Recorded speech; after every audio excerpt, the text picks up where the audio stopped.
Hi everybody. أهلا وسهلا بالجميع. وتحية خاصة لكل اللي عم بيقاوموا خصوصي بفلسطين المحتلة وبلبنان. My name is Lara Sheehi and I'll be a co-chair today with Roula Hajjar. And I'm just going to start off by just grounding us and sort of framing what our intention for today is and how we come to be all together in this space. I want to give a special thank you to the Red Clinic and Luke, of course. This is part two, formally, but definitely much has happened in between. If some of you might remember that last year we did an event shortly after Al-Aqsa flood and did brought together a sort of panoply of clinicians, specifically those within psychoanalysis, who are speaking back to the normative ways in which psychoanalysis as a field and as a practice and as a method takes up questions of settler colonialism and specifically with intent to harm silences everything and anything about Palestine, sort of treating Palestine as a four-letter word. The Red Clinic is one space in which that has not happened. And a special, again, thank you for opening up space for folks to remain ethically aligned and committed to the imperative as clinicians to be speaking to these issues without hesitation and, in fact, with a militant clarity. Today, we're also joined by the Greene Clinic and also the Psychosocial Foundation, who have co-hosted this. Um, just in many ways, as a framing, I hesitate for us to frame this as 1 year and place colonial sort of frames around what has been happening and what we have seen unfold through the genocidal Zionist machine. And I'm saying this very clearly as somebody within psychoanalysis, as myself as a clinician, and reminding us that in many years, this last year has not uncovered anything new, but rather distilled and consolidated what Palestinians and certainly those of us who've always fought against settler colonial and imperial domination in our region have always known, right? Let's be clear why we are actually here a year later into a genocide that has been pumped into our screens by those on the ground in Gaza who every day sacrifice to show us what is happening in their domain, and certainly not as a marker of just 1 year, but as an ongoing, constitutively violent regime under the Zionist settler colonial apartheid regime. And this is really important because it's a logic that certainly follows a logic of elimination.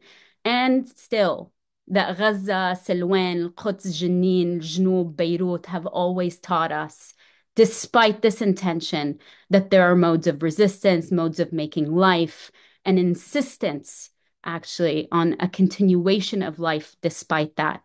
So, in many ways, I see our being here today as a wajib, a duty of those of us under the boot of Zionist violence across Palestine and Lebanon, that this space here is meant to uplift the voices that have always been given voice to what is happening on the ground. And for me, specifically in our field, is meant to shore up the militant clarity that we need to see in real time what it means for folks to come together and resist the split between the clinic and the street. Many of us today are clinicians and many of us are not. And I think there's something really important about continuing to push up against these seams of this manufactured split that happens, and certainly in institutional psychoanalysis, about what the street has to teach us and what the clinic does as well, and vice versa. So here is a space where we can come together and certainly practice, whether it's a discourse or an ethics or a way of being or a commitment to a type of liberatory practice, to see in real time what it means to act in alignment with that ethical imperative. And that's, I think, what we are hoping for you to see across our speakers today, a form of gratitude from all of us who sort of put our heads together. And those of you who are coming today again to speak for us to hear your voice. For those of you in the audience who are clinicians, to attune to what it means to be in our affect, to not split that off, and to, again, refuse as a starting point for us to forget the condition, right? The condition of violence that creates the possibility that we would even have to be organizing an event like this, that those of us in the field would be finding a solidarity network and a way for us to speak against the violent regime and to create spaces otherwise, like our friends Gail Lewis and Feluke Taylor speak about so clearly.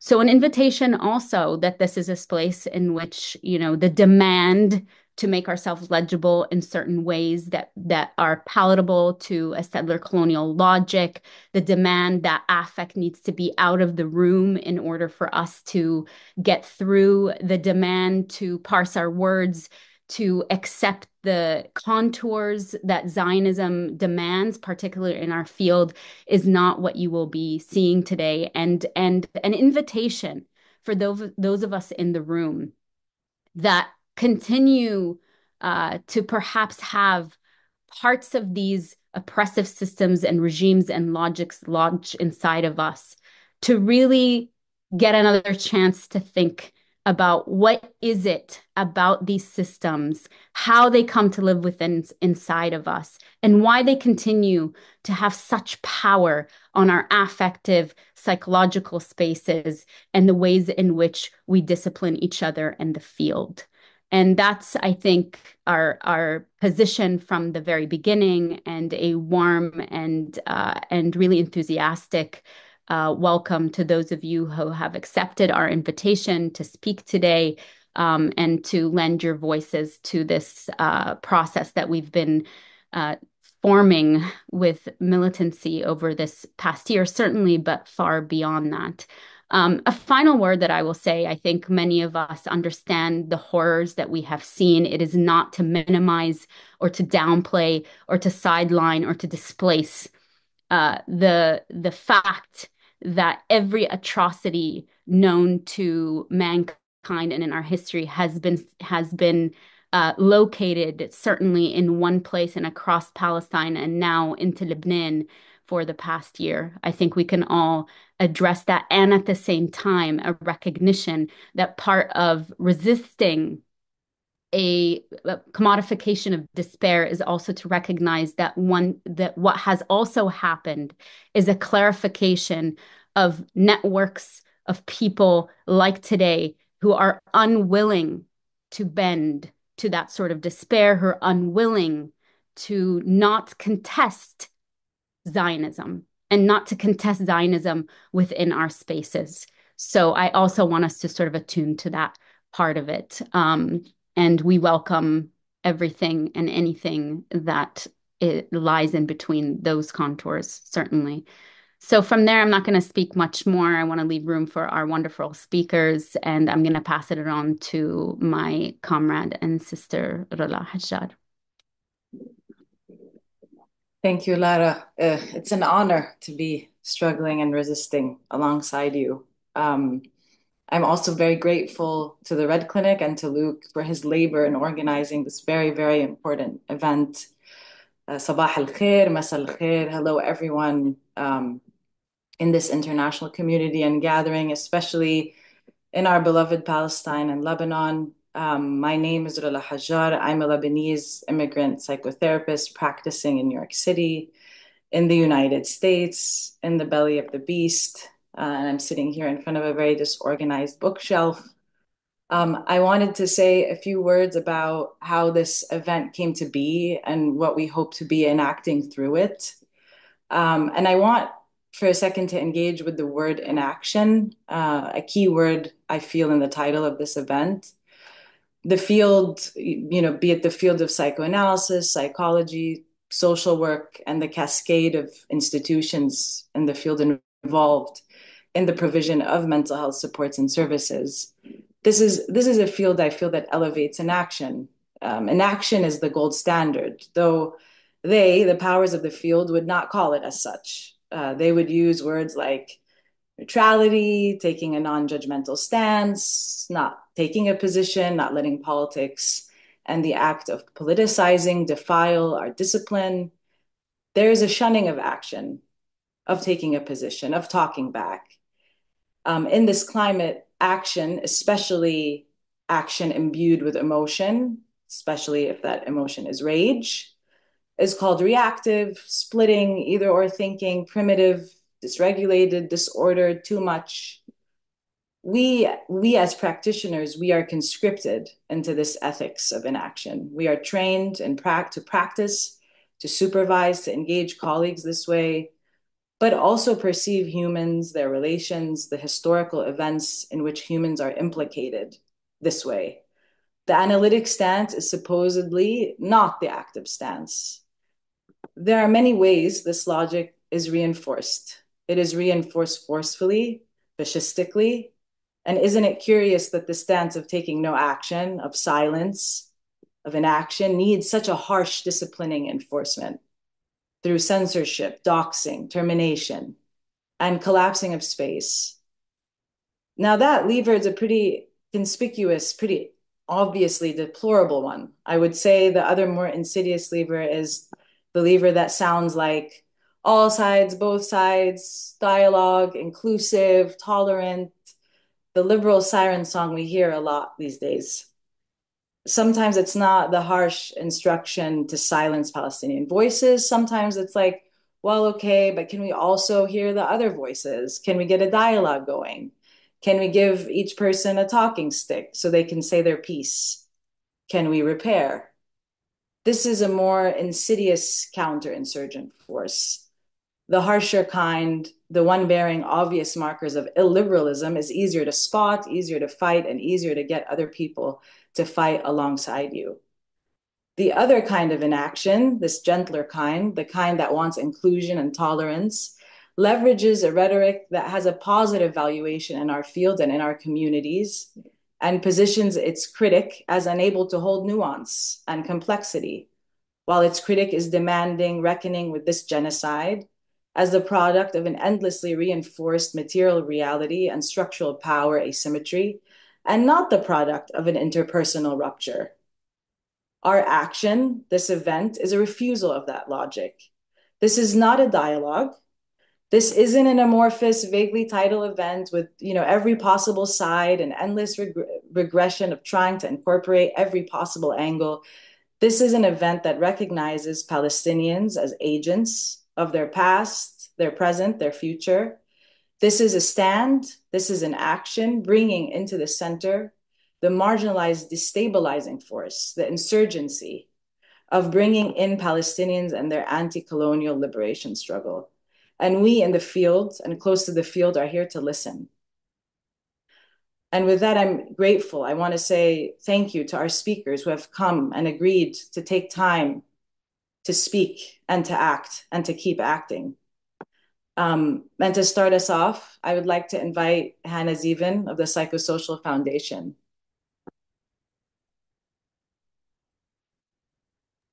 Hi, good afternoon, and thank you so much for having me. It's so good to be with friends and comrades on this link. So first, thank you to Luke and to Lara and Roula so much for many things, including the labor of today and many things beyond. So following Dr. Sheehi, I want to use my time to read part of a collectively authored editorial note from the magazine Parapraxis, where I'm an editor. It's co-authored with 8 other people, including Wendy Lauderman at least, who's on this Zoom. And if I didn't see others, my apologies.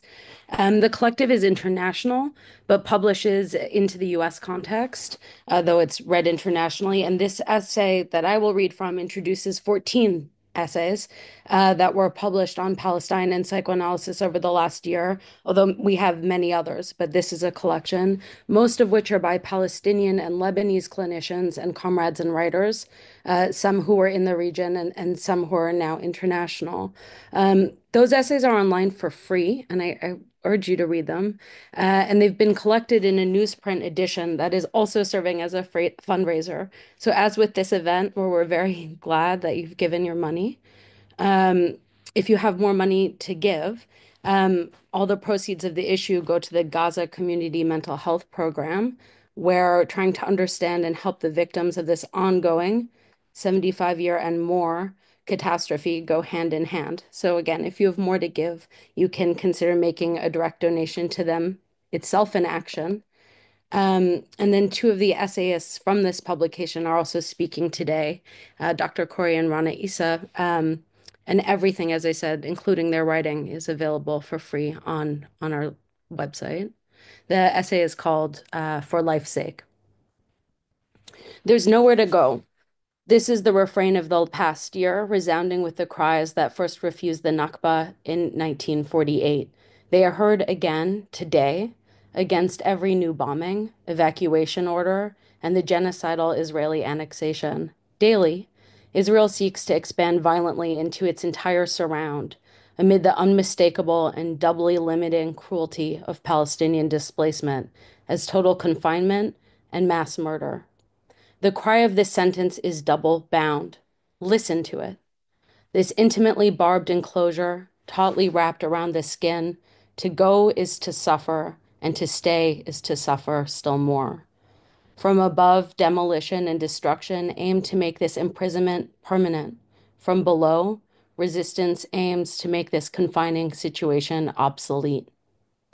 In their clinical language, uttered at cozy remove, though this distance is not obvious and cannot be taken for granted, psychoanalysts may speak here of the maddening effects of the quote unquote psychological double binds, end quote. Such a description does little justice to the confinement of a person imprisoned by colonial paralysis, which was Fanon's preferred term for the immobilized spine wrapped in colonial barbed wire. In Protean magazine, poet and philosopher Karen Eng has recently named this twice as the quote unquote spine of genocide, whose stiffened ridges are everywhere held in place by all of those who are quote unquote wordless on Palestine. We have strived to refuse this wordlessness of it, reading instead, listening instead to Palestinian writers, clinicians, and liberation fighters as the protagonists of this struggle. This is its own recoverable historical tradition within emancipatory movements for Palestine and within the worlds that encompass it. At its highest pitch, the global movement to free Palestine, led by Palestine, has yet again placed Palestinians on television, in the papers, and now on our mobile phones. Now in Lebanon, these very same devices have been infiltrated by Israel, delivering a deadly explosion, posing as a message, maiming or killing the listener just as soon as they respond to the call. Last night was world history. Every night is. Just before an old front in Lebanon reopened for Israel's current material expansion, doctor and writer Mary Turfa named, in her contribution, the reality that Israel, quote, reflects a self-image that relies on total impunity, end quote, in order to keep aggressing its victims. In one of his public addresses, Freud tells us that psychoanalysis attends closely to the suffering, even from the blunt traumas of body and medical wounds. Because in each instance, a story of suffering extends out of and with any wound, even in silence. But to stop here under the aegis of a physician's comforting presence is to prematurely foreclose the collective desires for freedom in our historical and embodied struggles. We have to do both. Not only invite our stories of suffering, but also look carefully for the desire lines within and through the wilderness of freedom, beyond our lines of sight.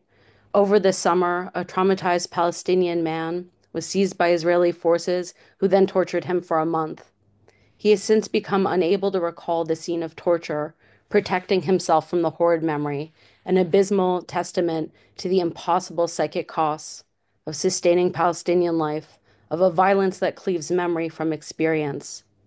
This lost memory is among the loudest indictments. One of the writers of this issue, the Palestinian psychoanalyst Lama Khouri, who is here today and will speak soon, takes the title of her essay from a devastating question asked by a child who rightfully cannot comprehend the destruction all around them in Gaza. Quote, "Is this a dream or for real?" End quote. We also start from and share this incomprehension unsure what is dream, what real, while knowing that part of psychoanalytic work turns on parsing that difference. The work also requires addressing the psychosomatic inactions and impasses analyzed in Khouri's essay. We must listen for however people run together toward any horizon line of collective freedom. In order to join up with those who are already on the run, we must likewise confront a particularly stubborn circle of institutional enforced repression inside psychoanalysis, and indeed otherwise, that remains an obstacle to liberation. Palestine, for parapraxis, I'm speaking now, is our teacher. In this sense, it is instructive. Accepting the invitation to clear the aisle, we join those who are already ahead of us to provide an unobstructed view of the destination. We released this special issue as one collective voice within the call for abolition, transformation, and exit. So to end, as any analyst knows, wherever we start in psychoanalytic treatment, we are always by degrees too late, as the work routinely arrives after devastation. Writing 70 years ago, Fanon had discovered this belatedness in his own way. Quote, too late. Everything is anticipated throughout, demonstrated, made the worst of. My trembling hands take hold of nothing. The vein has been mined out. Too late. But once again, I want to understand. End quote. We still want to understand, to soothe, to comfort the afflicted. And we also know that we directly cannot. I'll end there, but that is also a plea to continuing to send funds to those who can, who are on the ground, still doing incredibly important clinical work. Thank you for having me. Thank you, Hannah. Really appreciate it. We'll move to our next speaker now, Yazan Nagi.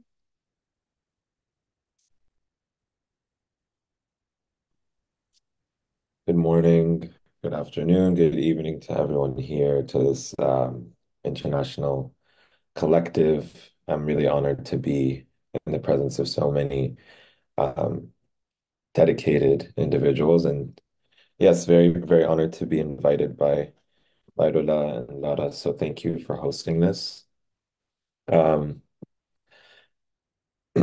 it's hard to find a point to begin, but I'm a psychiatrist here in New York, and I helped initiate a organizing collective healthcare workers in the US, Healthcare Workers for Palestine, and organize with them and Doctors Against Genocide.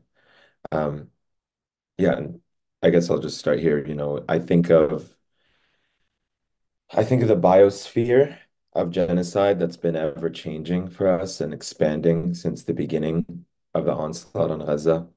I think of direct attacks on families and civil servants, direct attacks on journalists and healthcare workers, to the deliberate destruction and annihilation of life-sustaining infrastructure, one that could sustain life beyond this mass death that we're seeing broadcasted on a daily basis. And, given the proximity to the suffering and obviously the assassination of Gaza's journalists and the voices, healthcare workers have come to play a really integral role in relaying the narratives and relaying what is happening on a daily basis. And, as Rula had eloquently put, the concept of inaction here in psychoanalysis, it's used as a form of maintaining a sense of balance, maintaining an even scale that would place practitioners and clients on the same level, supposedly. But the idea of this balance, this sanctity, this as almost as the nucleus, as this integral concept assumes that both individuals coming into this space are neutral, that we're self-contained entities. But seeing this world that we're a part of and living in, and that assumption just feels incredibly misguided. To assume that one's skin is not porous and open, that the physical and psychic violence of a country whose ethos is entirely built on the erasure of native peoples and native land, a country that perpetuates mass death in the global south, and one that incarcerates on a mass scale based on race and immigration status will somehow not bleed into us and somehow not affect us and in some ways tear us apart underneath. Um, and there's no balance in these scales of a world that condones and uplifts colonial violence. To assume that neutrality is as the modus operandi is to perpetuate a status quo, and it perpetuates the structural elements and the instruments of power that really brand each and every one of us here in this society that we're living in globally, as well as here in the US. And I think of the concept of medical neutrality and how that came about. It was instituted in the 1800s. So warring European nations ensured that if any of their soldiers were captured by the other side, captured behind enemy lines, that those injured and sick folks were safe and guaranteed medical treatment. I also think about how the first instance of aerial bombing was by the Italians against the Ethiopians that they were attempting to conquer, where they bombed a Red Cross clinic. And they claimed that that clinic had not clearly demarcated on its ceiling that it was an operating medical facility. And given its proximity to said target, it was reasonable collateral damage. And that is so eerily similar to what we see today, the fashioning of false narratives for these hospitals that are harboring terrorists that ultimately become sites of torture, sites of kidnapping, sites of mass death themselves.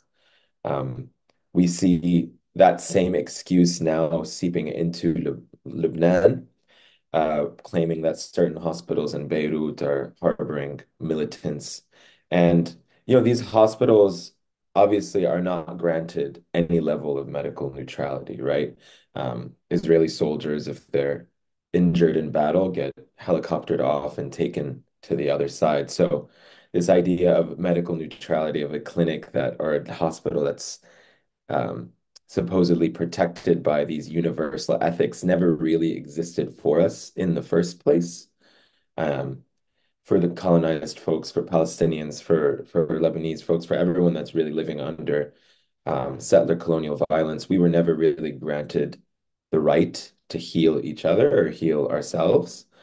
Um, and these doctors are assumed, and nurses and therapists and everyone that is there giving every ounce of life they can to preserve the lives of others are not worth protecting and are actually seen as, a liability to the larger settler colonial project.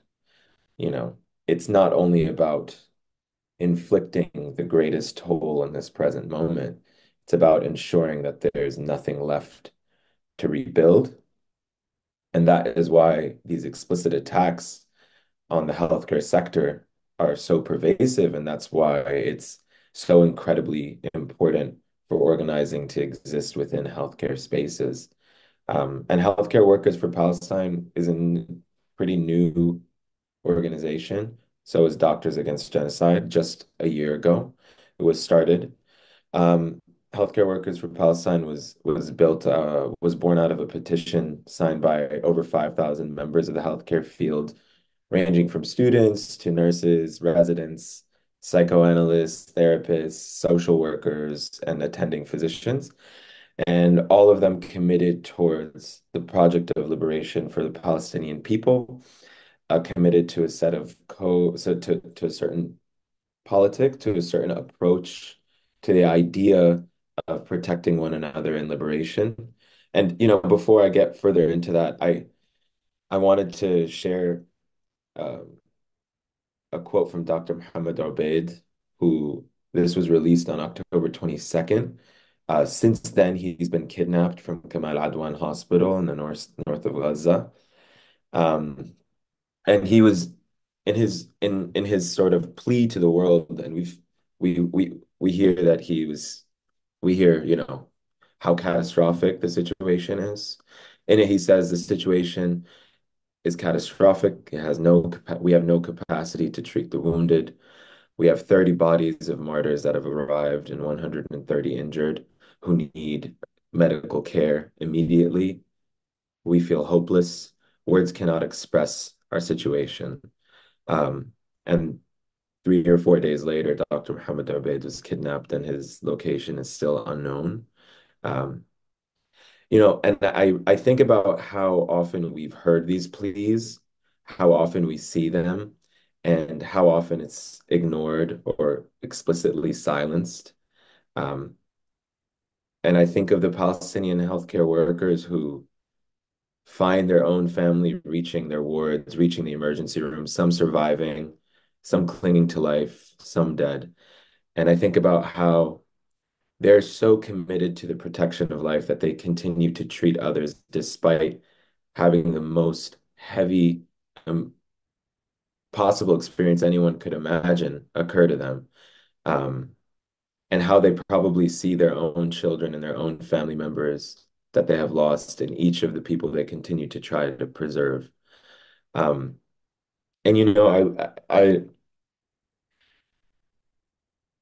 I sometimes this is the thing I struggle the most with personally is how these testimonies continue to fall in on deaf ears and how have has mass desensitization become so normal? Why is the complete annihilation of a home that carries thousands of memories, that carries with it generations of life, seen as if it's just, you know, specks of dust?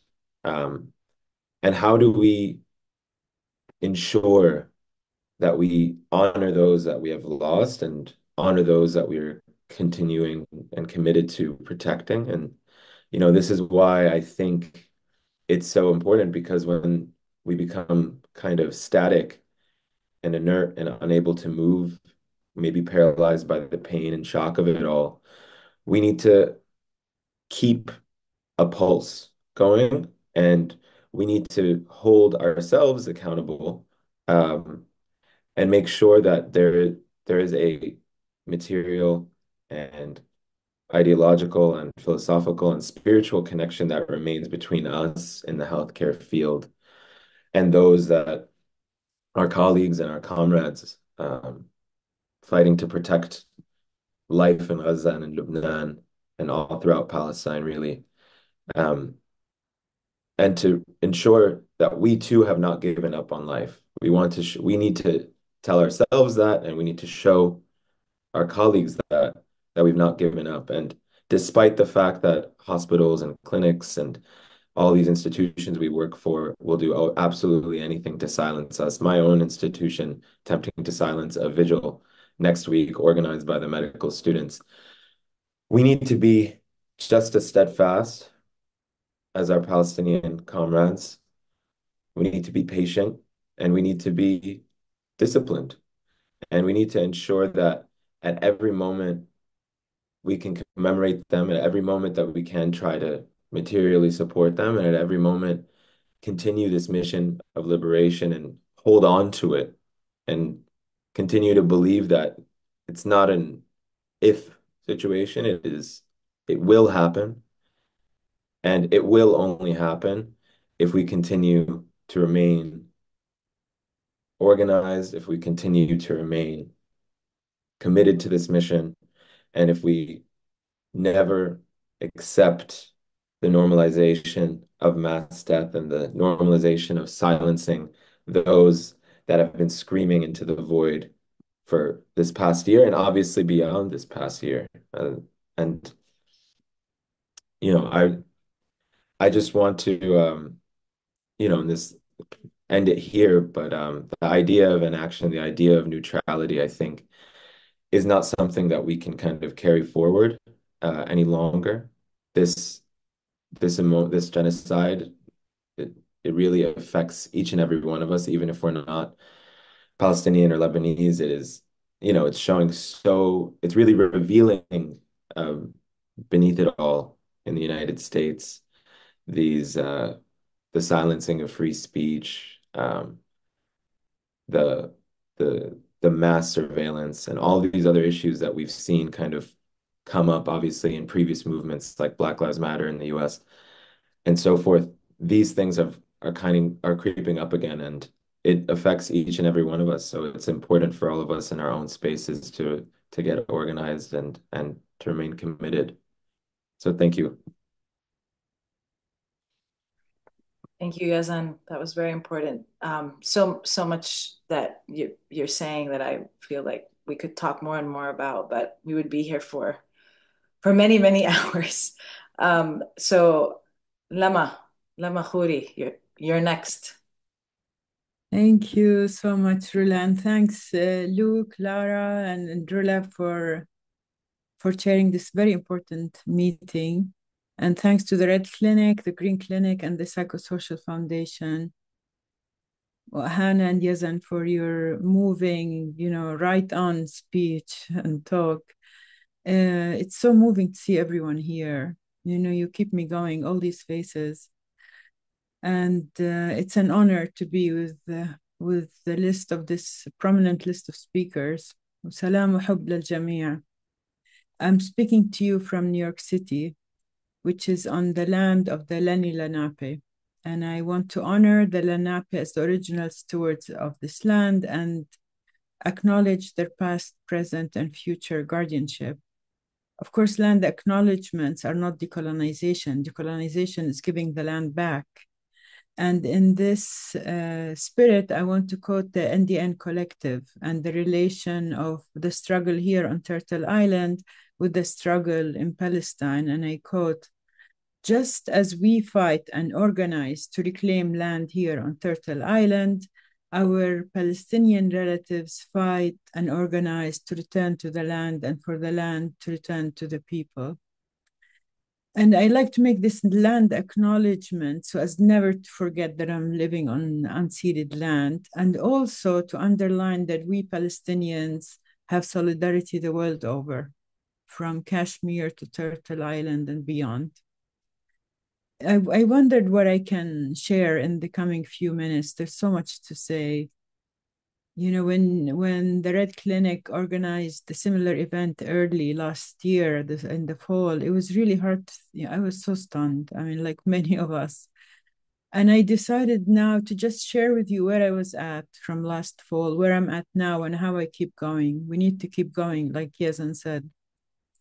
So last fall, I found myself in utter disbelief. Just the thought that all we're asking for was a ceasefire and halt in the murder and killing, which calls that were unheeded.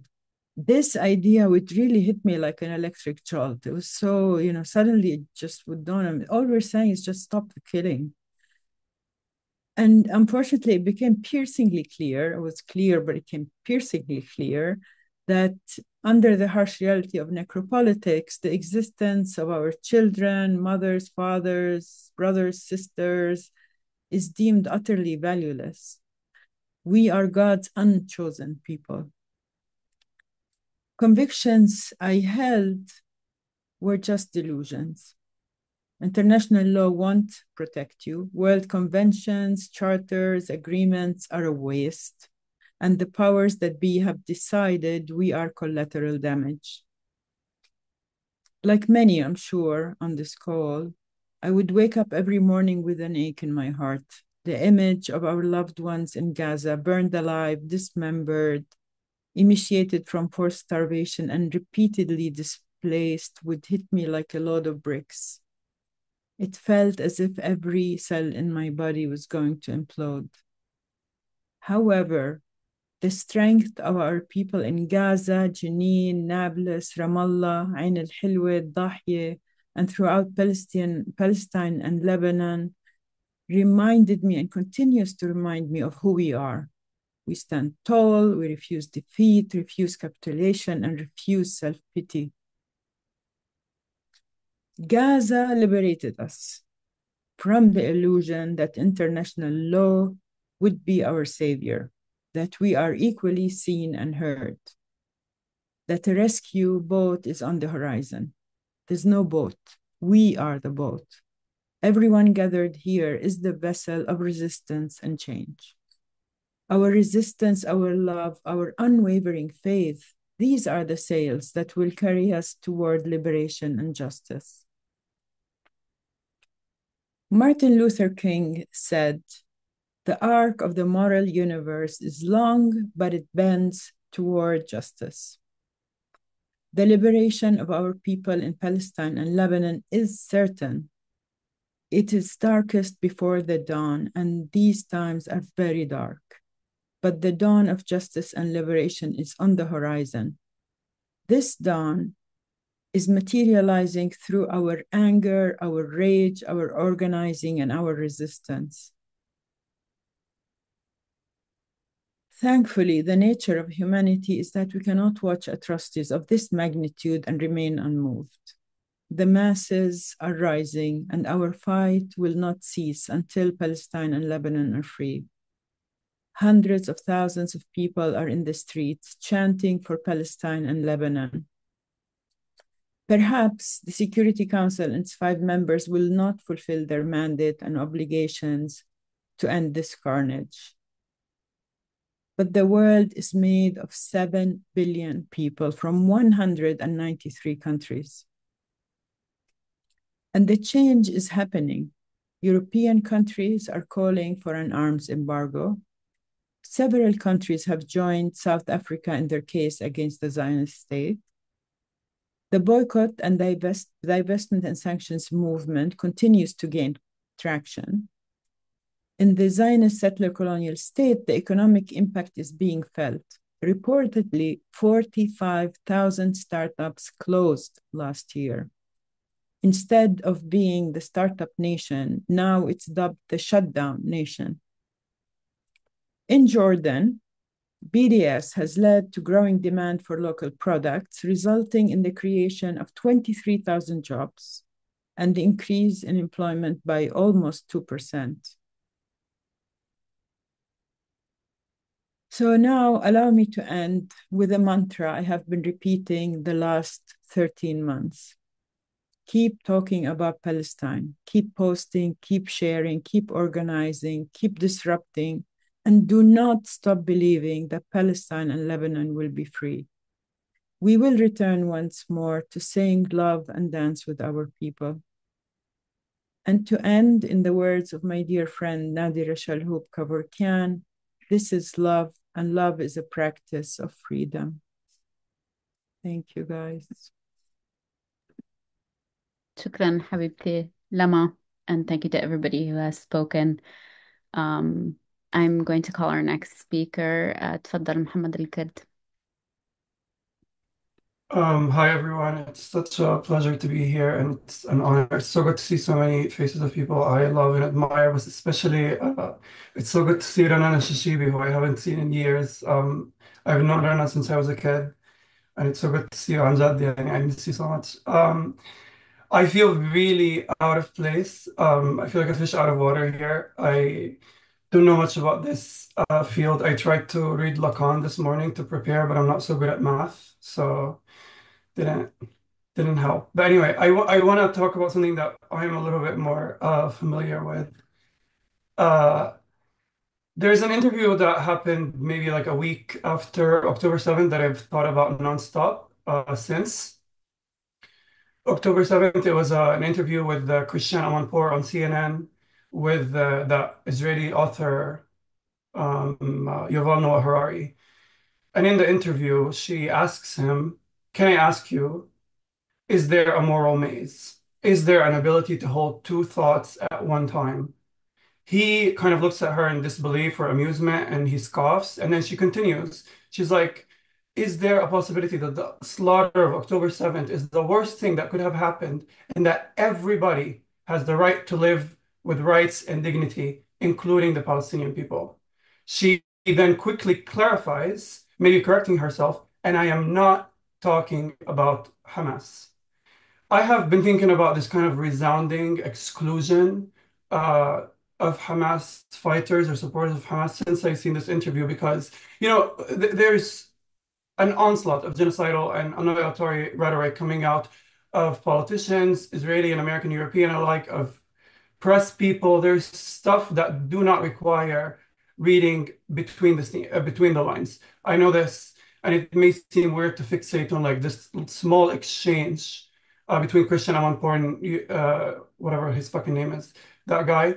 But in my opinion, this small, subtle exchange reveals the logic that underpins both of their societies. And unfortunately, it underpins a lot of the logic that holds our industries together, be it your field or my field. And it is this assumption that assumption that in order for the Palestinian to be considered grievable or to be considered mournable or to be considered deserving of a supposedly universal declaration of human rights, they need to kind of renounce their affiliations.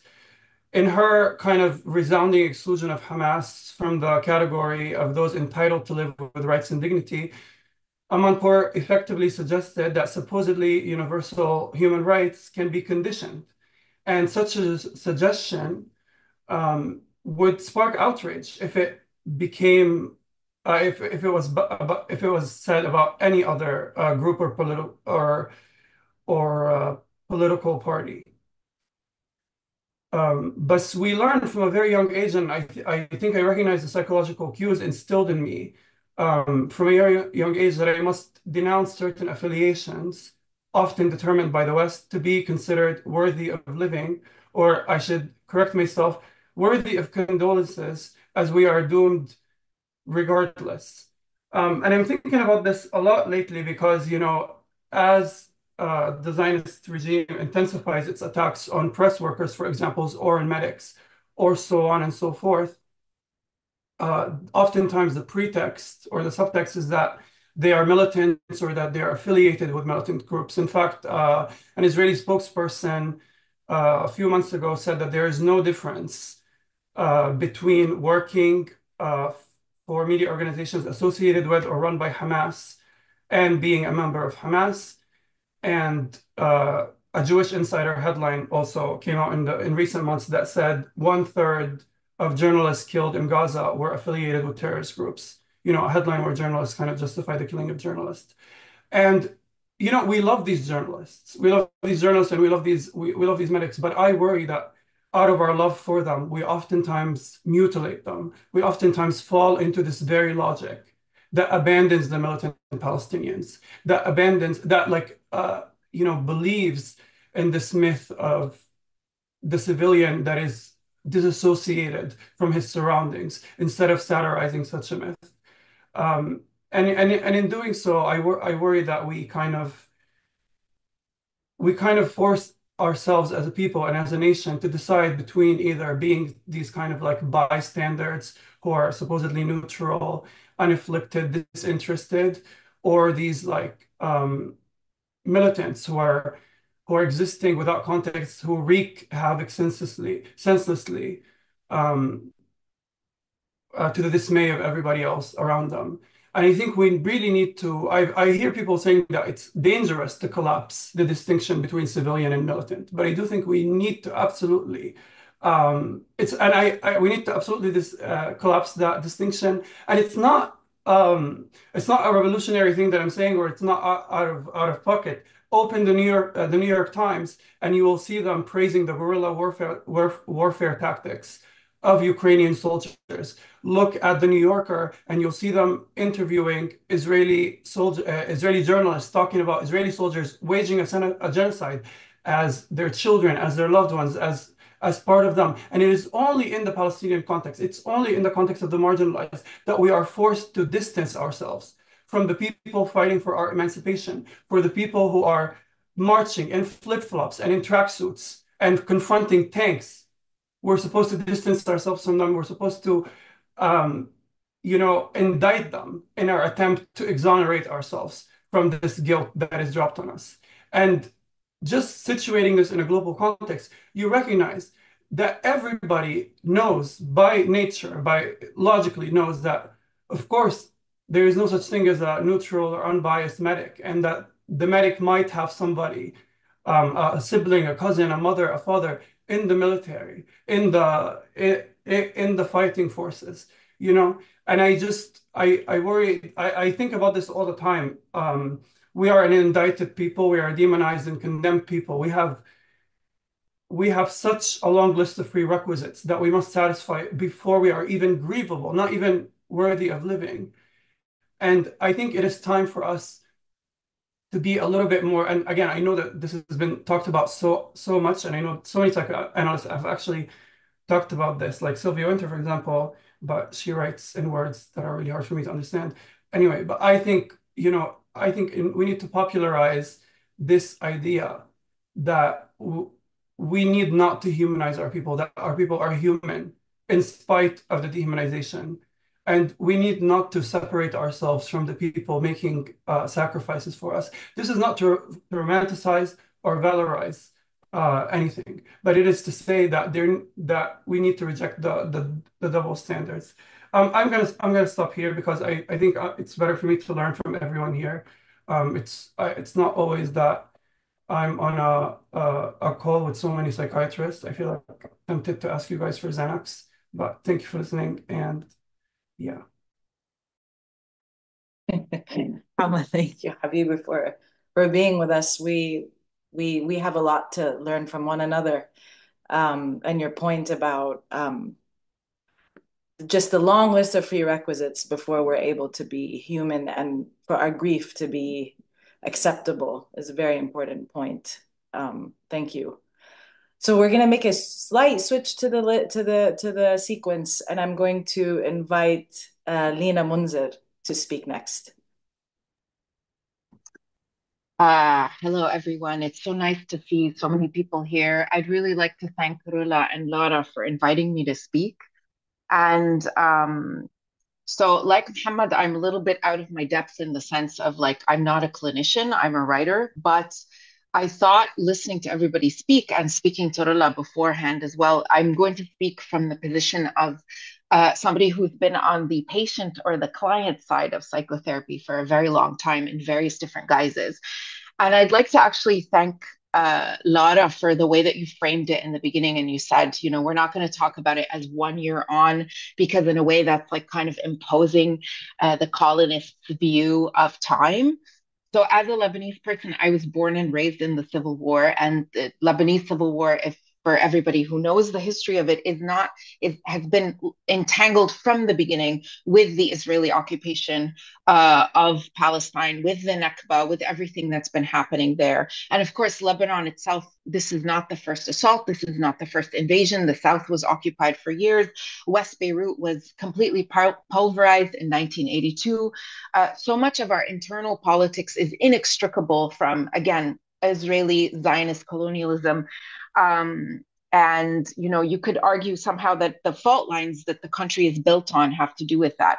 So, you know, I wanted to start actually and speak again from a very personal point of view that for all of my life, you know, I've struggled with major depressive disorder and sort of in various ways and different guises. And have sought treatment for it in many different ways.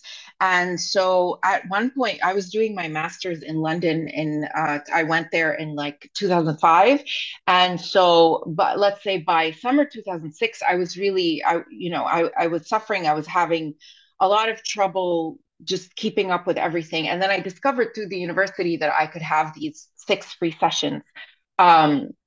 With a psychotherapist. So I went there, and I went the first time. And of course, I talked about my background as somebody born and raised during war and stuff like that. And she asked me some questions, etc. And then it so happened that the 2006 war broke out.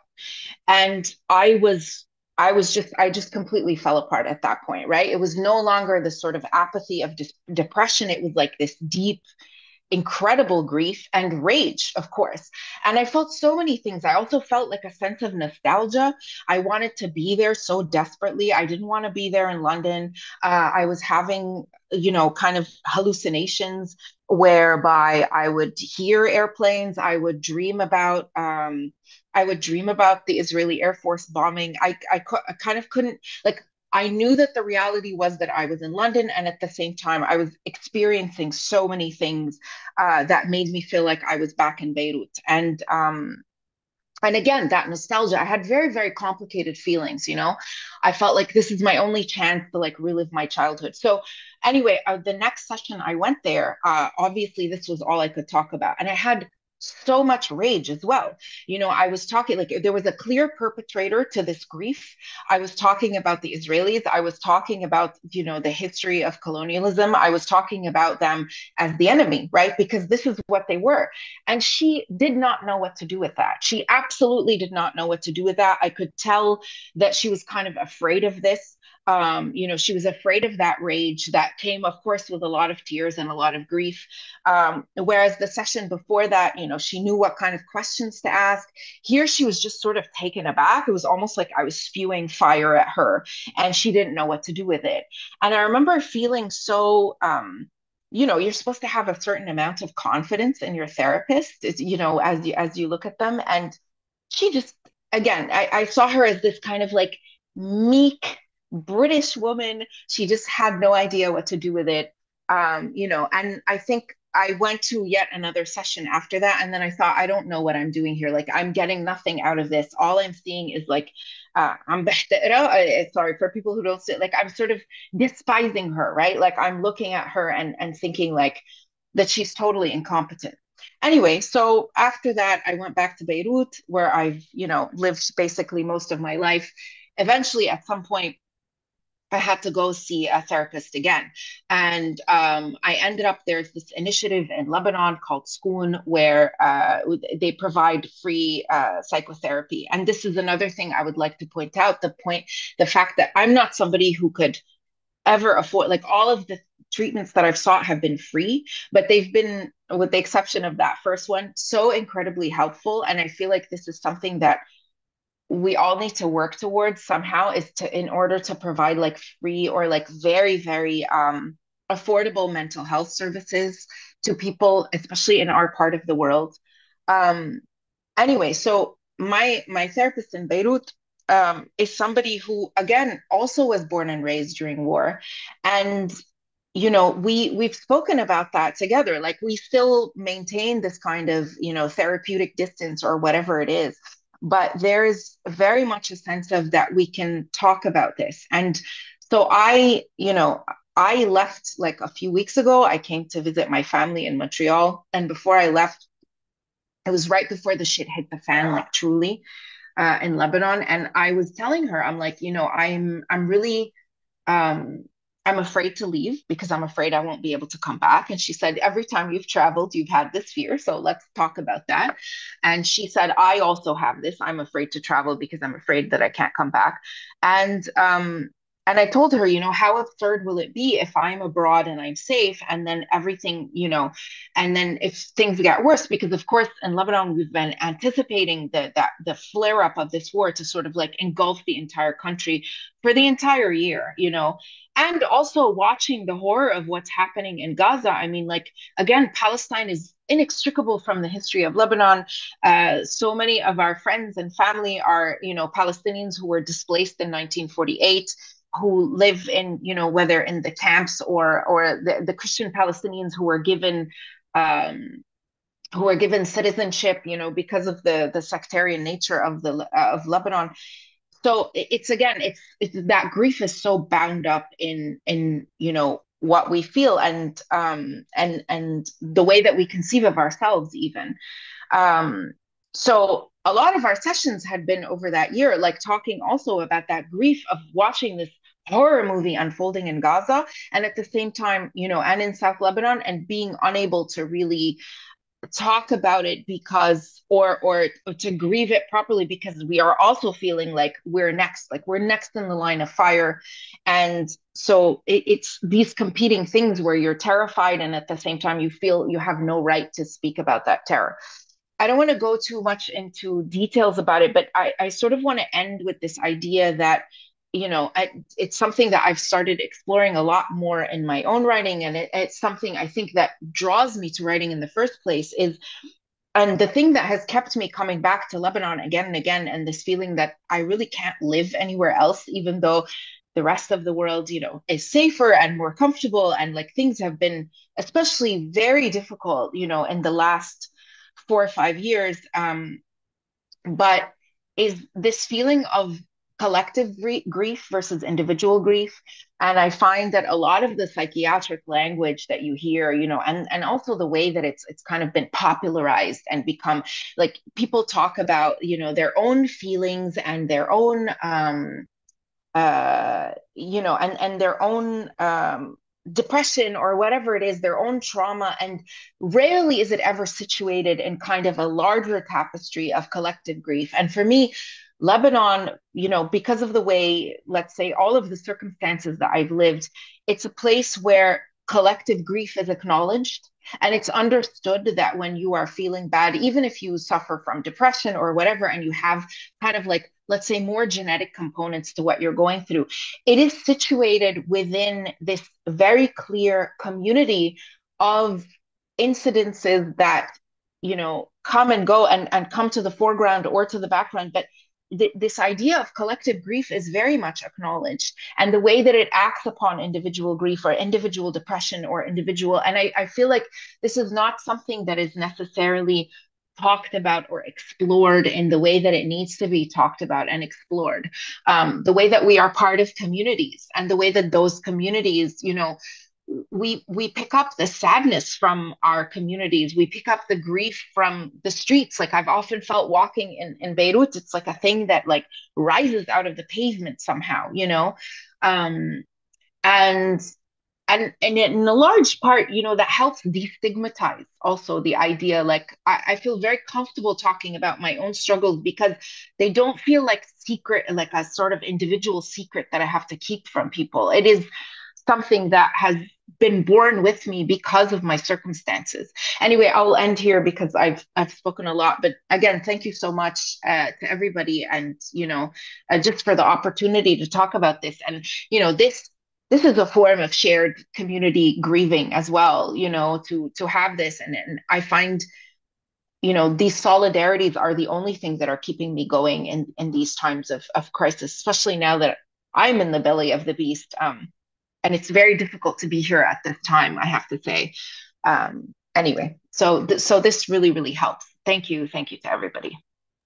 شكرا كتير, Lina. And I just feel compelled to say to both you and Muhammad that you're organic psychoanalysts, because you're talking about the stuff of identifications and desires and the ways in which the field and in large part the world makes certain people demands their legibility in particular ways, and they fall outside the frame of the category of human unless you discipline yourselves into particular ways. And what I'll say before calling on our next speaker is that the field of psychology has always been hand in hand with the state and its violence in creating the language to normalize that, which is why we have a pop psychology that locates the pathology within individuals and forgets and actually demands that we excise our connections, whether it's to militants or to our communal grieving or to our history, and every day relive the present as though it's a new moment in time, right? This atomization is a part of how our field works with the state and enacts violence. And so I'm even more happy that there are non-clinicians to speak to that, because I think those of us who are clinicians can hear that language and hear the logic repeated. So thank you so much. The next speaker is somebody near and dear to my heart, Habibti Razzan Quran. You're up next. Oh, shukran. Hi, thank you everyone that's spoken. Lina, you brought back my own moments in the patient seat. So yeah. Okay, let's begin. Dear folks and attendees, and to the conscientious people of the world who I hope are listening, I found myself confronted with the difficulty to articulate amidst the cacophony of rage, disbelief, devastation, and heartache that pour over into a year of this genocide. The difficulty to locate words does not emanate from a place of apathy, but a place of deep somberness and soberness, a kind of inability to speak as one gasps for breath in spaces of forced death. An Afghan-American client once told me their dreams are characterized by lingering debris. It hangs so thickly, they said, they can barely make out the shape of their hand, only waking to a loss of breath. It is this place, the place they showed me, that many within the global South have materially and symbolically known for far longer than this 1 year. I wonder what significance a 1 year commemoration holds. Is it even accurate to identify it as a year?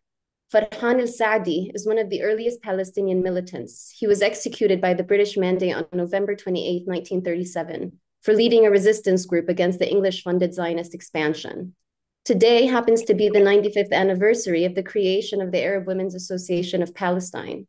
I was 7 years old when Mohammed El-Kurd was killed in his father's arms in Gaza. I was 30 years old when I read Jamal al-Durra's words, "My son's blood continues to flow in the streets of Gaza." Will we be speaking his name in 24 years, in 100 years? And when we do, is this a way to honor our martyrs, to remember despite Zionist fervor to dismember? Or is it a veneer to cloak the anticipation of unending settler colonial violence that we acquiesce to? Humans seek landmarks to situate themselves, a desire for some fixture to ascribe a sense of grounding, anchoring in the fluid space-time continuum. In the case of this genocide, it seems that October 7th marked a new era, one in which all the deranged acts and horrific violence of assumed colonial past oppression was unveiled in the present now. For me, October 7th itself was a day of remarkable possibility. Men flew in the sky, walls were brought down, reclamation and self-determined sovereignty stood tall. What followed October 7th was what also occurred prior to October 7th. Palestinians are captured on phone screens as the Zionists maim, kill, and annihilate us, all funded. This may be new to many here, but we've been seeing this since the moment I owned a smartphone. Now I hear folks beyond Palestine and the global South share their disillusionment, their shock, their frozenness as they witness what simultaneously unfolds alongside world leaders attending Beyonce concerts and 4th of July fireworks suffocating the skies. The thing is no more, the thing is, no one I know from here, ever here being Palestine, where I am right now, ever assumed the US, England, France, or Germany would don their role and end their complicity. None of us did. These colonial bodies function as the subaltern has always known them to. They're complicit, capitalizing on the pillaging, extraction, and death-making of our people. This space of difference is the space from which my resentment and my compulsion for vengeance emerges. I hold resentment over those who could trust the fantasy that caring, just, and fair centralized powers exist in this world. I am outraged by the dichotomized ways of perceiving Palestinians. We're either victims or terrorists, as unworthy of life or robbers of life. We have speakers today who have written on the global North's pressures for Palestinians to be perfect victims, palatable victims. There is a right way to be killed, a polite way to be dispossessed, a soft way to be genocided. The use of racist tropes and fabricated lies at this scale is stark and clear, yet they continue to be churned and used to justify genocide. There are members of the scholastic institutions who have literally critiqued, analyzed, and pontificated on whether Palestinians have the right to resist, what this right, if granted, should look like. My fear is that Palestine, that Palestinian people, and this genocide will become a painting in a museum, will be commodified and intellectualized, rendered, heard, and respected through psychoanalytic conceptualizations on intergenerational hauntings. This is already happening. What does this recreate? For me, it recreates the repression of truth, the concealment of fact to infantilize populations further into docility, inactivity, and apathy. This is the seductive pull, as Lara Issa teaches us, to render the living obsolete. Never underestimate your sovereignty to refuse this offer. Zionist violence is also affirming all which we know is sacred. They target families, homes, trees, and farms, health infrastructure. In the magnitude of their fervor to destroy, it is on us to create. And this creation is not done in futile optimism, but in a cunning insistence that the occupier will never succeed if we do not let them. Zionist depravity is not some faraway ideology or practice. It is deeply embedded in psychoanalytic spaces. It is the language of psychology, of trauma and reenactments, of annihilation anxiety and hurt feelings, all which are weaponized to kill, debilitate, rape, and ethnically cleanse the Levant. It is the use of allusions and associations, play on words and metaphors, which have been key in this attack on Palestinian existence. We are responsible for how this language and the processes which animate language are being exploited for the sake of genocidal violence. We are responsible. Zionism did not sprout in Southwest Asia and North Africa. Zionism emerged from the parlors, churches, and closed doors of Europe. Zionism is nourished and sustained by US imperialism, by liberal institutions, DEI initiatives, by claims of freedom and democracy. And I know you all know this, but I am repeating it because we show up in those rooms where these conversations are had, and then police ourselves on whether or not to speak about it. So I'm reminding us, these are all of the places Zionism exists. Zionism exists in the desires to have a summer oasis in the heart of the almost like us colony within the Levant. As Palestinians, we know that the Zionist logic is parasitic, feeding on our flesh and our homeland to substantiate itself. We know that there is a torrid, violent encounter we have with each other. And this places Palestinians, nihna, us, in a sobering confrontation, a more truthful reckoning with the conditions of this world. The global North wishes to turn away from it, to return to a quiescent state, a performance in which the inorganic is beckoned for, to be untouched, unbothered. I am pure, I am innocent. That is none of me, yani. But this is not the dynamic of this planet. All living organisms, for better or worse, are interdependently interacting. In Palestine, the people of Gaza refuse to call the conditions of occupation life. Rather, they defiantly identify the reality at hand as the prison it is, as the concentration camp it is, as the subjugation it is. Palestinian Gaza, Jenin, Masafir Yatta, wherever we are, insist on defining a life worth living, not as sold to them by US aid or UK development projects, but by recognizing a life worth living is worthy to fight and confront death for the life of subjugation is nothing but a mere slow killing.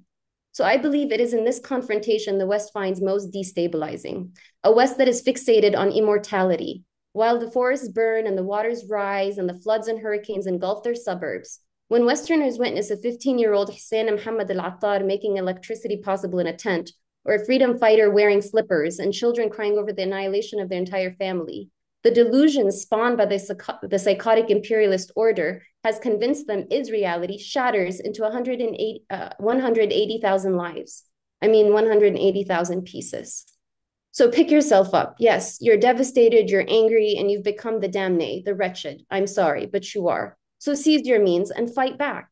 This world will only remain this way in as much as you succumb to the poisonous lullabies. No, liberation is not comfortable, it's not convenient. We psychoanalysts know that the truth is discomforting, that saccharine seduction spread cavities, and that an ordinary bitterness is just part of a content-filled life. So we have a duty as psychologists, secondly, but human beings firstly, to agitate, defy, and resist all forms to calibrate the genocide into the normative equilibrium. This genocide rips fantasies of a long ago colonialism or disappearance of racism and xenophobia. It brings it to your living room, to the folds of your sheets, that the sadistic, extractive violence which seeks to dehumanize, eradicate, and cannibalize others is here for you too. It's not separate, is made of the histories that shape your presence in as much as it shapes ours. Finally, people tend to deny their own aggression.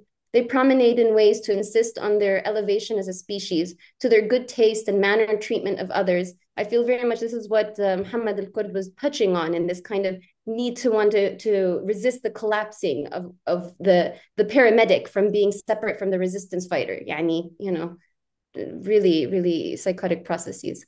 But the truth, as genocide keeps repeating, is that you are no different from these soldiers unless you act differently now. I think to those who emerged from Zionist torture camps, who name without hesitation the sexual violence they had been subjected to. In our field, we understand that sexual violence, rape, is a tool of humiliation. It is a way to break the spirit of the individual and render them trapped in mazes of shame and indignation. When Palestinians speak and testify these horrors, we are actively combating and disrupting the normative pull to silence, erase, and eradicate us. We are sourcing a defiance that is not romantic, it's not heroic, but at its core is the act of perseverance against subjugation. This is your invitation to do the same. Thank you very much. Thank you, Razan. اشتقت لك كثير. وأنا والله.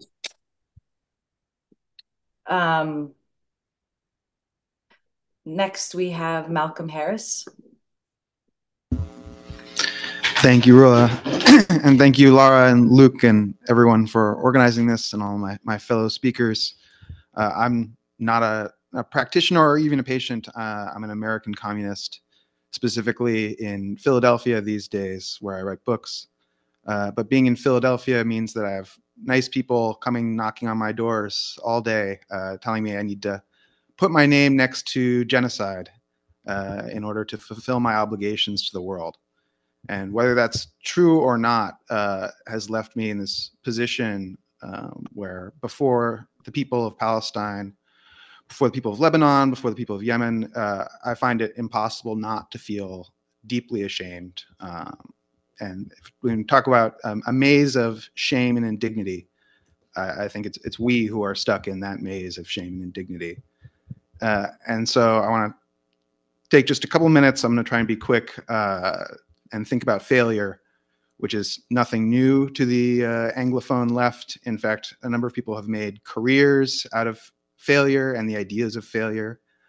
Maybe the most popular is someone probably everyone's familiar with here, Slavoj Žižek, who has reiterated this call throughout the years over and over again to fail again and fail better. And I wanted to check in on him and see how that plan was going recently. And he has changed his tune and has forsaken the idea of failing again, fail better for now, the failure of failure, which I think is a perhaps unimaginative but interesting turn. And trying to think of, has caused me to try to think of those who have failed to fail in their attempts to be in solidarity with Palestine, because I just don't think we can say anyone has succeeded. And one of the ways to fail is to question these nostrums that we're supposed to follow, that have kept the left within a rut that has not been able to help end a genocide. Really, the lowest bar for our existence as a social force. One of those nostrums is this pessimism of the intellect, optimism of the will, which, again, though perhaps true, has created a situation where you can excuse doing something that you have no reason to believe will work and still feeling okay about it. And once again, this has led to just echoes and echoes of failure and a really sense of lostness. And in this moments of like deep historical uncertainty and tumult, it can be hard to even think about what pragmatism would mean. And there's a sense in which we're encouraged to look really 2 inches in front of our face to the most direct threat, and that anything other than looking at the most direct threat in our face is immoral, in some ways itself a failure of our duty. And I think we have to fail at that failure once again, to try to think historically in a position where that's very difficult, and where we can't be assured that things are going in the correct direction, and that maybe we have to stop and try and figure out what it is we have to contribute to the world, if anything. And so I look to John Berger. It's one of my touchstones when it comes to solidarity, especially with Palestine. And he has this quote that he writes where he says that when once death is invoked, the choice of who must die may seem oddly arbitrary. And that's the historical situation in which we find ourselves, in which death has been invoked. And we face ourselves with a situation in which the common ruin of the contending classes, the literal destruction of the world, seems like the most possible thing that will happen, the most likely thing that will happen. And from that position, we have to think about where we can see ourselves historically in this struggle of death, where either we're going to see the overthrow of the existence of capital, of colonial domination, or we're going to see the contending ruin of these 2 forces, and that there's not a third outcome. And that there's no sense in which reducing the stakes of that struggle is historically progressive, even though to attempt to do so might seem like a way of saving yourselves. And I want to close by thinking about C.L.R. James and his book, The Black Jacobins. And he has this moment where he's going between France and the Revolutionary Parliament of France in 1792, where they're couple years after the revolution, you have supposedly revolutionary forces discussing the question of slavery and how they're going to intervene historically, and they can't see it. And he writes that they can't see it, that these new revolutionary forces, the best that the European world could hope for, treat the question of slavery exactly the same way the predecessors have. And then he has a change of focus, where he shifts his focus to Haiti, and he shifts his focus to Louverture, who has a force of under 500 soldiers. And he says, thank God that Louverture understood the historical moment and understood that those 500 people were more important historically than all the parliaments of Europe. And I think we're in a moment where we have to understand that there are hundreds of people in Palestine, even thousands, who are more important historically than all the parliaments of Europe, all the parliaments in the United States. And that's the historical situation that we have to reckon with, and that's going to require significant reimagining. Thank you. Thanks so much, Malcolm. Our next speaker is somebody who I went to American University of Beirut with decades ago now. So good to see your face. Rana Issa, تفضلي. Thank you, Lara. It's been a while, a Yeah. long while. Thank you so much for this invitation, Hannah, and for the Red Clinic and the Greene Clinic and the Psychosocial Foundation for organizing this fundraiser. This is extremely important work today, especially because Palestinians and Lebanese have basically nothing more structural or systematic than informal modes of support and solidarity today.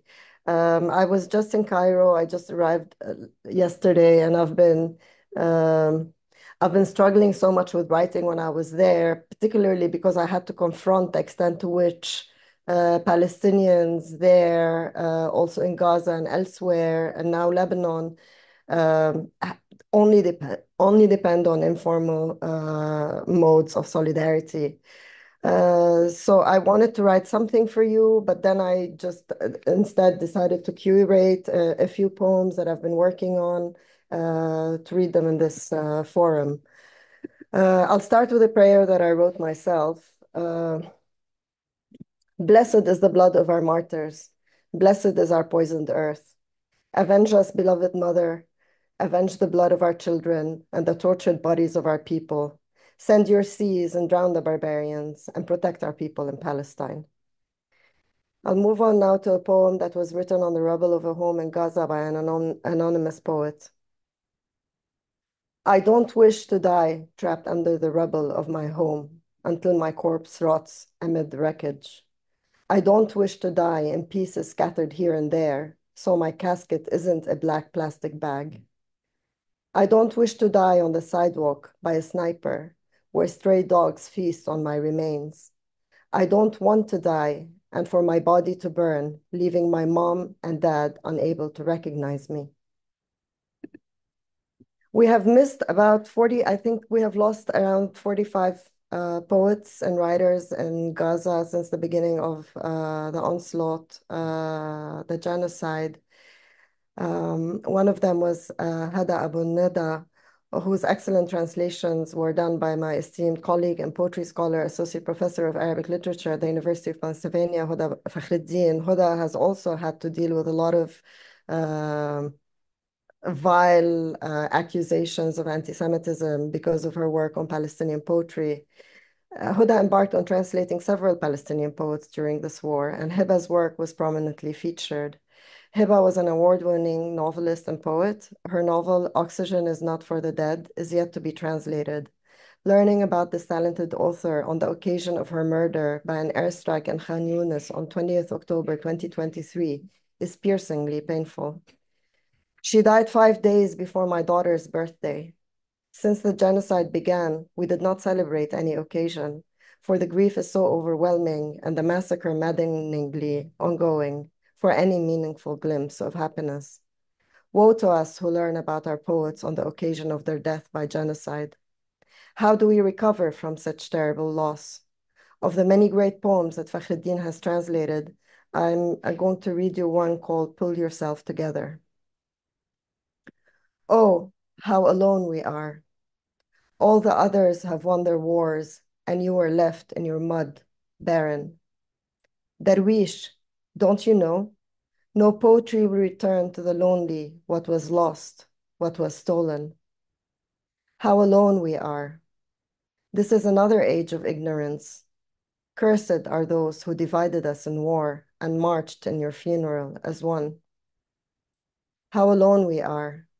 This earth is an open market, and your great countries have been auctioned away, gone, How alone we are. This is an age of insolence, and no one will stand by our side. Never.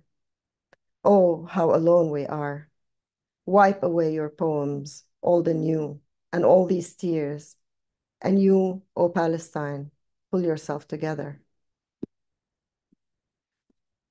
I would like to also read one more poem by Kamal Nasser that I translated. Kamal used to say that he was too scared to carry arms in his struggle for Palestine. The pen was his preferred weapon. Born in 1924 in Gaza and growing up in Bir Zayt, close to Ramallah, Nasser graduated from the American University of Beirut and initially worked as an Arabic teacher and later as a lawyer before he dedicated himself to a life of journalism and political activism. He was elected into the PLO Executive Committee and headed its information office until he became the PLO spokesperson in 1969. Nasser was martyred on the 10th of April 1973 on Verdun Street in Beirut in a Mossad operation led by Ehud Barak, who became Israel's prime minister in 1999. In this poem, Nasser depicts the harrowing silence following a genocidal storm in an unnamed city. Unusually for him, he dated the poem. This led me to inquire about whether any lesser-known massacre corresponded with the date. I found none. Was he referring to what he witnessed in massacre and annihilation of Palestinian cities in 1948? Or was he seeing into the future and our present of how the city of his birth was to be rendered a city of the dead? The poem is titled The Green Light. I walk through the city of the dead, trampling over my shadow. I beg the slain ruins for life in my land and my people. The silence, the slumber terrifies me. How the pale casts its long shadow, it frightens me, as if it's all that remains of the corpses embracing me, coiling around me, should I walk in the city of the dead. No, I did not come to bring life to my city, and I did not come to remember the fragments. The big game collapsed in the playing field of the end game. Shame offered prayers at the funeral. The banquet of conflict is hoard, made wanton by the propagandists and the patrons. Feeble, she stood erect, bringing crumbs. Crumbs will not satisfy. Crumbs will not satisfy. When I walk in the city of the dead, trampling over my shadow, I beg the slain ruins for life in my land and my people. I find everything died. And when I walk through the city of the dead, desolation killing me, my eye wounding me, proud impotence marching away from survival with me in procession, I caught a specter obliterating the emptiness, creeping like light on the world. I found myself traversing the vast expanse, walking behind it. I found myself crossing through life, walking like faith itself in the city of the dead. The torment of existing surging through me. I glimpsed a child, 1 year old. 15 October 1965. Thank you. Thank you, Rana. It's good to see you. It's been decades, maybe. Yes, it's been many of you. I haven't seen ages, ages, ages. And thank you for bringing in the affect. Thank you. Tamar, you're next.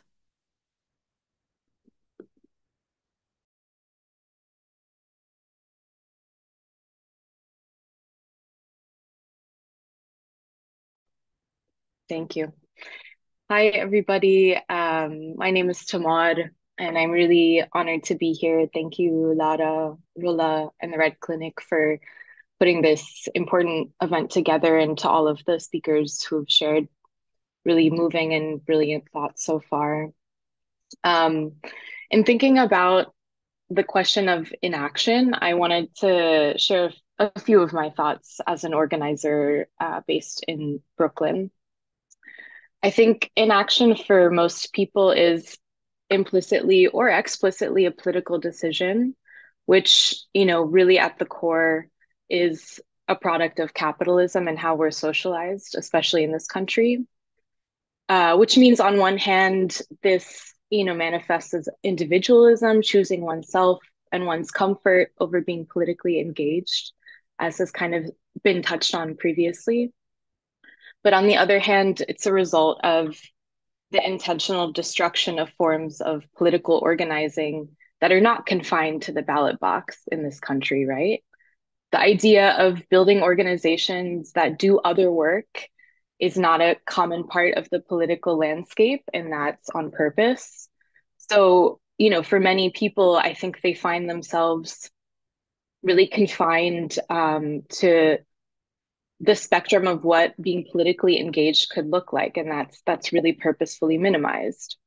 But I think as the various crises grow and expand in the US and in the West more broadly, more people are realizing that the only way to end the genocide, to dismantle Zionism and Israel, and defeat capitalism and imperialism is actually by joining an organization and strapping in for the long term.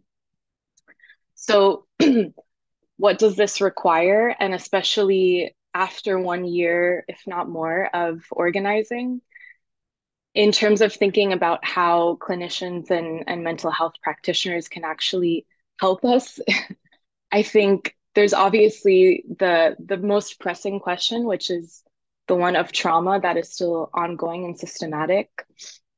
But what I wanted to offer today, which maybe perhaps is less important in the grand scheme of things, but it's something that I'm grappling a lot with myself, and that is how mental health in this context is dealt with for organizers and for people who have been active in the struggle in the imperial core, because obviously there's, nothing that can compare to what people in Gaza are going through. So I kind of want to offer the qualifier with the most amount of humility that I can when we're talking about sort of what we're dealing with here.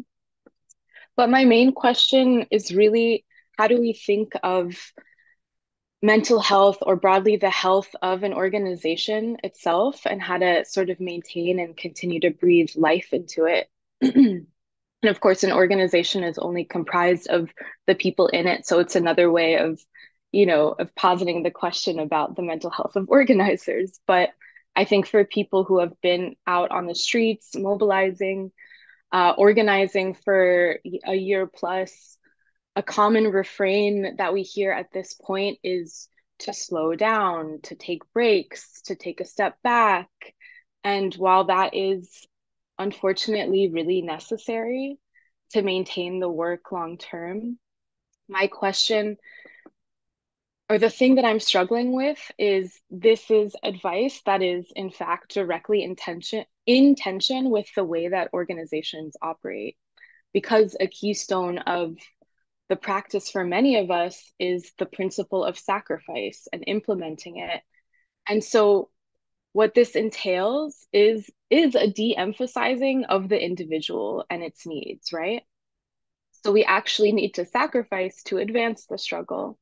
And that can look many different ways, and should be up to organizations and organizers to figure out what that looks like and what it requires for people to continue doing the work and to push themselves.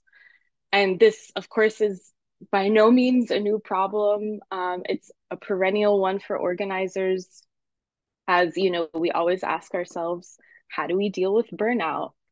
But the answer, in my experience, cannot only be to slow down and take a step back, because there has to be a bigger discussion that's also dialectical. So what I want to offer today is maybe a call for mental health practitioners and clinicians to figure out with organizers and organizations specifically how to deal with the spectrum between sacrifice and burnout. And I think one answer to this is certainly for clinicians to organize themselves, but it is also a call for clinicians to better understand the needs of organizers so that we can operate as a holistic moving entity. And I think that can only happen if clinicians join the organizations themselves, because that's the best way to learn how things operate, right? And it's because, for various reasons and for security measures, it's up to organizations themselves to figure out how to implement these measures internally. And that requires certain knowledge. And in this instance, I actually think that to kind of echo what was said earlier, the answers can come from Palestinian or Arab cultural practices to an extent. And I think there's a lot of work that we can still do in terms of bridging the gap between kind of, the advice that we get in this country and kind of like what we know internally and what we can learn from our own life ways.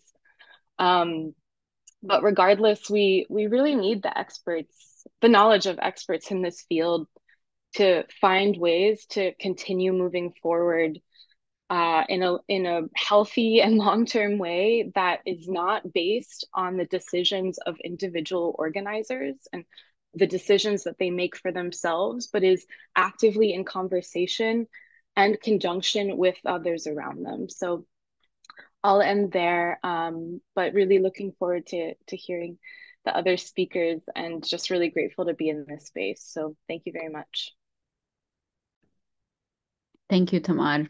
You're speaking my love language to say that clinicians not only join the movement, but actually have an ethical imperative to uphold justice and integrity and to lend ourselves to possibilities, future possibilities that don't rely on the subjugation of human life. So I very much appreciate you making that call to my colleagues in the room. Next up is my comrade, Aziz Al Bawab. تفضل. Thank you, Lara. Thank you, Roula, the Red Clinic, Greene Clinic, and the Psychosocial Foundation. It's really an honor to be here, colleagues and friends and people I greatly admire. My name is Aziz. I'm a psychiatrist in Brooklyn. And I think, like many, I've been feeling at a loss for words, not sure what to say or what can be said. There's a deep violence in witnessing what's been happening. It just feels painful at a spiritual level almost. And I've found myself compelled to turn to and ground in our political prisoners, the compass of our struggle.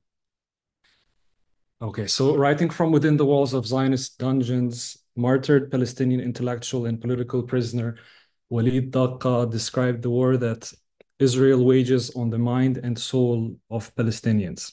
And he was speaking as both an object and a subject of torture. So enduring it, but also reflecting on it, studying it, naming it. And he believed that Zionist conduct within its torture dungeons is a microcosm of its conduct on a larger scale.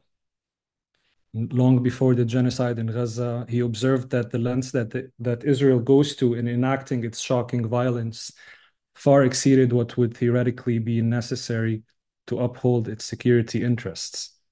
And part of the motivation of the great lengths that it went to in enacting brutal violence is to punish resistance and make it costly, murdering families of resistance fighters, demolishing their homes, punishing them from beyond the grave by confiscating and freezing their bodies. But beyond the register of costliness and making resistance costly, Daqqa cites CIA torture experiments and tells us that the violence the Zionist entity exerts in its shocking severity is intended to infiltrate into the affective infrastructure of Palestinians writ large, البنية التحتية المعنوية, to reshape the psyche into one in which the very idea of liberation is unthinkable. And that's the weight of the assault on our minds, really. So the psychological operations of the Zionist entity include fabricated videos, atrocity propaganda, but a lot of that is flimsy. The real psychological operations are in the intended psychological consequences of material devastation. And through enacting material devastation and brutal genocidal violence, Israel is also attempting to reassemble fragments of a shattered image of itself, an old fantastical image of an omnipotent nation state against whom resistance is futile. But that image was broken and buried on October 7th, and no amount of killing will restore it. So the Zionist entity moves with a desperation that betrays the existential threat it feels. Even before October 7th, Israeli society had been increasingly insecure about the permanence of their nation state. Israeli leaders have been anxious about what's known as the curse of the 8th decade, fretting about whether or not the regime would survive past 80 years. They can feel the land rejecting them, and they have felt that for a while. Okay, this was before October 7th.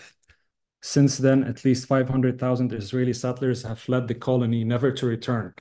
The majority of Israeli pensions were moved to funds overseas, meaning the majority of Israelis do not believe in the future of their economy. They've literally divested from it.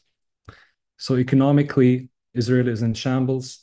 Militarily, it's overextended, suffering blows it never endured in its entire history. Politically, it's more unpopular than ever, and its legitimacy questioned, while the opposite is true of the Palestinian cause. So it's important to remember that the genocide the Zionist entity is waging is a counterinsurgent genocide waged desperately in the face of plausible imminent collapse. And that collapse will take place sooner or later, and Palestine will be free. But until that happens, it will be a time of unspeakable difficulty that demands the utmost clarity and principle. And that's all I have. Thank you. That's a lot, Aziz. Thank you. Thank you for bringing us back to our political prisoners and to Shahid Walid Daqqa. Thank you for that. So next we're going to have Shana. We're gonna have maybe perhaps the video in the end of the Ian Parker video. Thank you so much for having me. My name is Shana. I use they, them pronouns, and I am a therapist. Want to fully disclose, I am not a psychoanalyst, so I also feel a bit like a fish out of water, but so appreciate the invitation to be here. I'm really, really honored to be speaking among so many people that I followed and have admired for so long. So I wanted to talk a little bit about the idea of passivity and neutrality in therapy, which I come from more of the internal family systems world, the IFS world, the dialectical behavioral therapy world, which is a little bit more of a hands-on approach, but I'm curious how it can inform the analyst's understanding of showing up in this world as a full human being, which we all are. So as both an organizer, I also organize with Jewish Voice for Peace. As both an organizer and a therapist, it's been a wildly horrifying time to juggle wearing both the hat of an organizer and the hat of a therapist. And I can see that there's sometimes in some parts of the psychotherapy world, a tension where we're supposed to be passive or neutral, which is completely impossible. And compared with like more active stance of organizers, I actually think we as therapists can learn a lot and can be informed by organizing. And I don't think as therapists that it's possible for us to be completely passive. And I don't think that that's necessarily what we should lean into.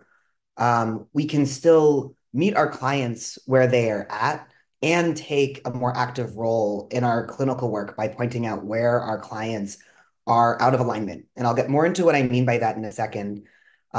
We can also take more active roles in pushing the institutions we are connected to in taking principled stances on being anti-racist, being anti-colonial, and in solidarity with a free Palestine.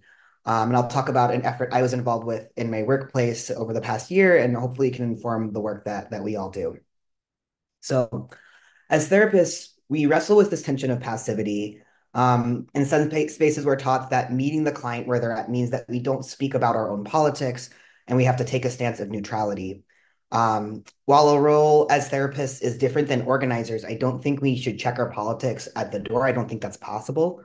I believe we can both meet the client where they are at and stay rooted in our values and find ways to challenge our clients when we notice racist behavior. I'll give an example of what I mean. Outside of my group practice, my main work is doing harm reduction counseling for young queer people who use substances. Part of using a harm reduction lens means I'm not going to come into young folks and say, you shouldn't use drugs. Even if part of me might believe that. I might have a vision of where I'd like them to be, but my role is to get my client closer to where they want to be. And I need to meet them where they're at. That doesn't mean, however, that I check my values or my intuition at the door. While our role may not be to tell our clients what to do or what is right, we can point out patterns we are seeing or shed light on things our clients may not see or may be afraid to look at. I may not tell a client I think they should stop using their drug of choice, but I will point out the truth. I'll share back what they've shared with me around how their use is negatively affecting their lives and is out of alignment with their goals. We can then work through their feelings around that to help them make a choice that feels aligned for them. We can use that same framework that I just used with young people and substance use with our clients when they are adopting a colonialist or a Zionist or a racist ideology, whether consciously or unconsciously. Coming from the IFS parts work world, our role is both to trust the client and all of their parts, and to trust our intuition as practitioners when we see that a part is out of alignment with the rest of the system. I really believe that when our clients are behaving racistly or having racist thoughts, or when they are having some internalized self-hatred or internalizing oppression, that means that there is a part that's out of alignment. There's not something pathologically wrong or bad that's happening with a client, but there's something that we need to give attention to. There is a part that is probably scared, angry, traumatized. Our role then is not to passively watch as that part drives the bus and takes control of the whole system. It is to shed light on that part and give it attention and bring that part back in alignment with the rest of the system. This may cause some discomfort with the client, but that's okay. That's our role, is to be with our clients in their discomfort rather than just watching as it's happening, or to take a passive stance so that they can remain comfortable. We want them to build resilience, to live an authentic life that is worth living and is in alignment for them. While it is not necessarily our role to be directive and tell the client what to do, we can give our clients information and accompany them while they work through the discrepancies between their perception and the truth. We can also apply this logic on a macro level with the institutions we are connected to. We can get especially lost in the white supremacists' passivity of the therapy world when we are passive towards the institutions in our field. While many folks are afraid to speak out at their institutions for fear of retribution and their attempts to silence us, we can organize with our colleagues so that there are too many of us for them to fire. We can push our institutions to take clear stances and stand behind the values that they purport to hold. I believe we can and should push the practices and institutions that we work for to take a stand and publicly state that just as they made statements that Black Lives Matter in 2020 following the uprisings to be on the right side of history, so too should they take a stance for a free Palestine now. In my work at the LGBTQ Center, we were able to organize our coworkers to petition our organization to call for a ceasefire, which was honestly the most milquetoast demand. It was bare minimum, and that was about a year ago. There was obviously pushback saying that we wanted to stay neutral so as to not alienate Zionist clients of ours. But that's just the thing. If standing on the right side of history agitates our clients, our community members, or our donors, that doesn't mean we don't say the thing with our full chest. It means we work with these folks around their feelings and help them reconcile their parts that might be scared or angry, but we stand centered in our values. With the uprisings of 2020, we got many of our institutions to finally come out and take an anti-racist stand. And as white people, myself included, we hopefully educated and work with other white people through their discomfort around this. We didn't advocate that our institutions take back their stances and shrink into neutrality. We as practitioners can push our institutions to take more brave and principled stances when it comes to justice, to help normalize and build justice-informed therapeutic spaces. And I hope that we can bring this to inform both our work on the individual clinical level and on the larger level as well. Thank you so much for having me. Thank you so much. And I think I can speak for many to say that we love it when there isn't a purist totality of psychoanalysts in the room. So welcome into the space. Next up is Elena Stein. Hi, everyone. I'm really grateful to be with you all. Can you hear me? Yes. Okay, great. It's really wonderful to be listening and learning from everyone here this morning. And thank you so much to Roula, to Lara, to the clinics, the speakers, and all of the people who are in this room here together. And I just want to begin by saying so much love, solidarity, and commitment to all of the Palestinians in this room and to everyone here who is currently under the boot of genocidal Zionist violence. First of all, I just want to add my voice to the chorus here, rejecting this notion that the mental health field should be about individuals' well-being disconnected from a collective, right? And the embrace of this notion that the field should be about what internal work allows us to move towards a world in which every single person can be well and thrive. And of course, that means a world in which Palestinians thrive, a world without colonialism, occupation, genocide. We are reflections of our conditions. And so if we are to feel differently as individuals, of course, we have to change our conditions. That is an ethical imperative. And so the question I'm bringing here, like others, I'm not a clinician, I'm an organizer. And so that I want to bring some of those questions of organizing here. What does it look like to have clinician support to do our organizing work better so that we can change those conditions? And in organizing, we begin with people's psychology. We have to ask ourselves over and over again, what moves people to act in the face of enormous obstacles, right? What gets people to spend tons of time in meetings with people they might not like at all, and somebody's ex is in the room and there's lots of baggage flying around. Like, genuinely, what is it that allows people to work across many different forms of difference to unite together towards strategic accountable action? Those psychological questions are at the core of organizing work. So how do we get in the room together more often to discuss those?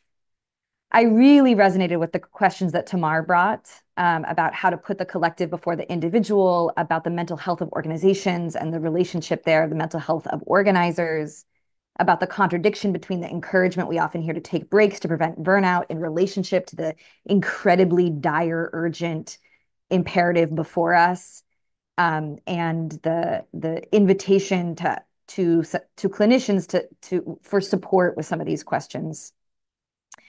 I didn't introduce myself. My name is Elena Stein. I'm the Director of Organizing Strategy with Jewish Voice for Peace. And we work to pull Jews away from Zionism and white supremacy and towards anti-Zionism and collective liberation, and work to try to change US policy to end funding and weapons to Israel. We work to be a bulwark against institutions like the ADL and AIPAC and against the weaponized accusations of anti-Semitism, to try to strip away the moral justification that the United States uses for its unconditional support of Israel, which of course is this thick myth of Jewish safety when it's actually for the US's own imperial and financial interests. And of course, all in the service of building people power towards contributing to this most essential struggle of our time, the struggle for Palestinian liberation. a couple things I'll just briefly add to the conversation. One thing just to name quickly, as Shana just did, that I won't go into much, but just to say it's over here, a big part of our work that's at the nexus of psychotherapy and anti-Zionist struggle is the work of deprogramming ourselves and our own communities from Zionist indoctrination, or put another way, to decolonize our own minds and the minds of the communities that we come from. And we take responsibility for this work as organizing work, and as a companion, we do need a mental health field that isn't neutral about such indoctrination into an ideology that breeds utterly horrifying violence. I often think about people who are still clinging to their Zionism in their individual therapy, and I'm like, what are those therapists doing in that room? So Shana just spoke to this. I don't need to go into it anymore. It's its own world unto itself, and it's wonderful that that's not the center of this conversation, but it is its own world that we are responsible for, that we anti-Zionist Jews take responsibility for, this deprogramming and debrainwashing. The thing I did want to focus on here is that I think one of the best contributions the mental health field can make is to help fortify our spirits towards action. And as Tamar said, to help make our organizations and our movements healthier. I keep thinking lately about how despair is just such a profoundly disorganizing force. That, of course, it's a human emotion that is coming out from an accurate assessment of the current conditions, and it is so profoundly disorganizing. So this question of, in the midst of the worst nightmare ever, when this movement has been utterly incredible, it's not about the movement's failure. It's up against two military superpowers. That's the thing.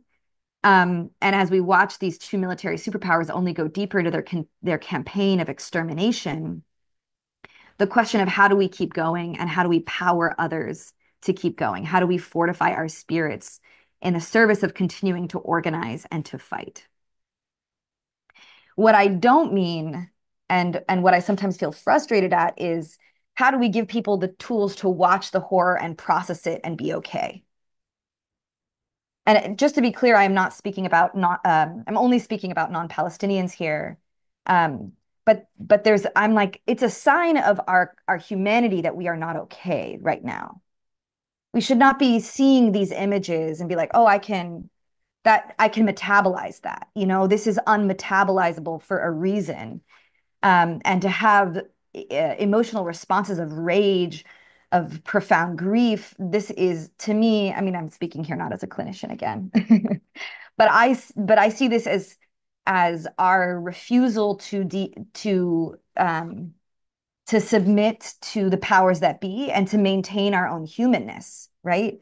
The question is instead about how to mobilize that rage, how to mobilize that grief, how to mobilize that agony into strategic, accountable, effective action that will actually stop the bombs. And we do believe we have to stop the bombs. A few things on this last part. The antidote to despair is action. It's our only way through. I think something that feels noticeable of kind of in the United States over the last 10 years, have we seen a proliferation of movement, is that political consciousness is really high, but organizing is really low. And so again, I'm echoing Tamar, we have to get into formation in order to build power and contest for power.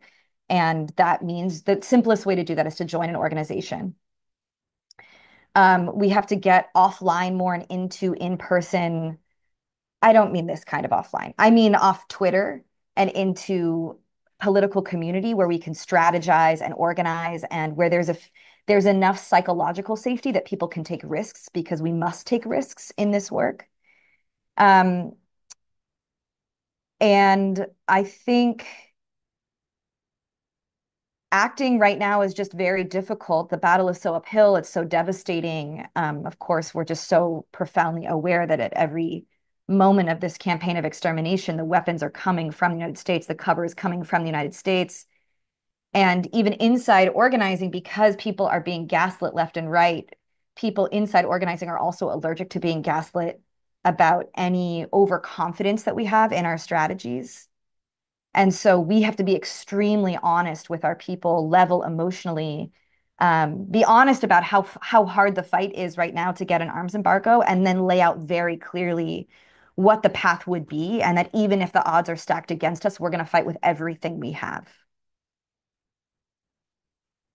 And so we want and need more practitioners who on the, the individual or the collective level who are going to help embolden us to take those risks, that are going to help fortify our spirits to keep going, to help work from a more grounded place, and who are going to help us channel that outrage, that fear, that grief, that agony into action. And I'll just end by saying that one of the beautiful parts about this work is that we also get to prefigure the world that we're trying to build in our organizing work. That is one of the offerings, that's one of the gifts. I hear Grace Lee Boggs and Mary Hooks saying this. We get to try to create the communities that we long for. We get to try to create the spaces in which you can, where you can grow, you can heal something even small, you can try on a new role, you can find connection, elders, tradition, mentors in the youngest people. That's the power of our task, is the ability to get to embody even just a bit of that world we're trying to build. Thank you so much, all. Thank you. And sorry, folks, I know we're going over, so I really appreciate your sticking around with us and your patience. Rana Nashashibi, you're next. Thank you. Thank you. Yeah. I thank you for inviting me, the Red Clinic, the Greene Clinic, and the Psychosocial Foundation. And thank you for convening this event to commemorate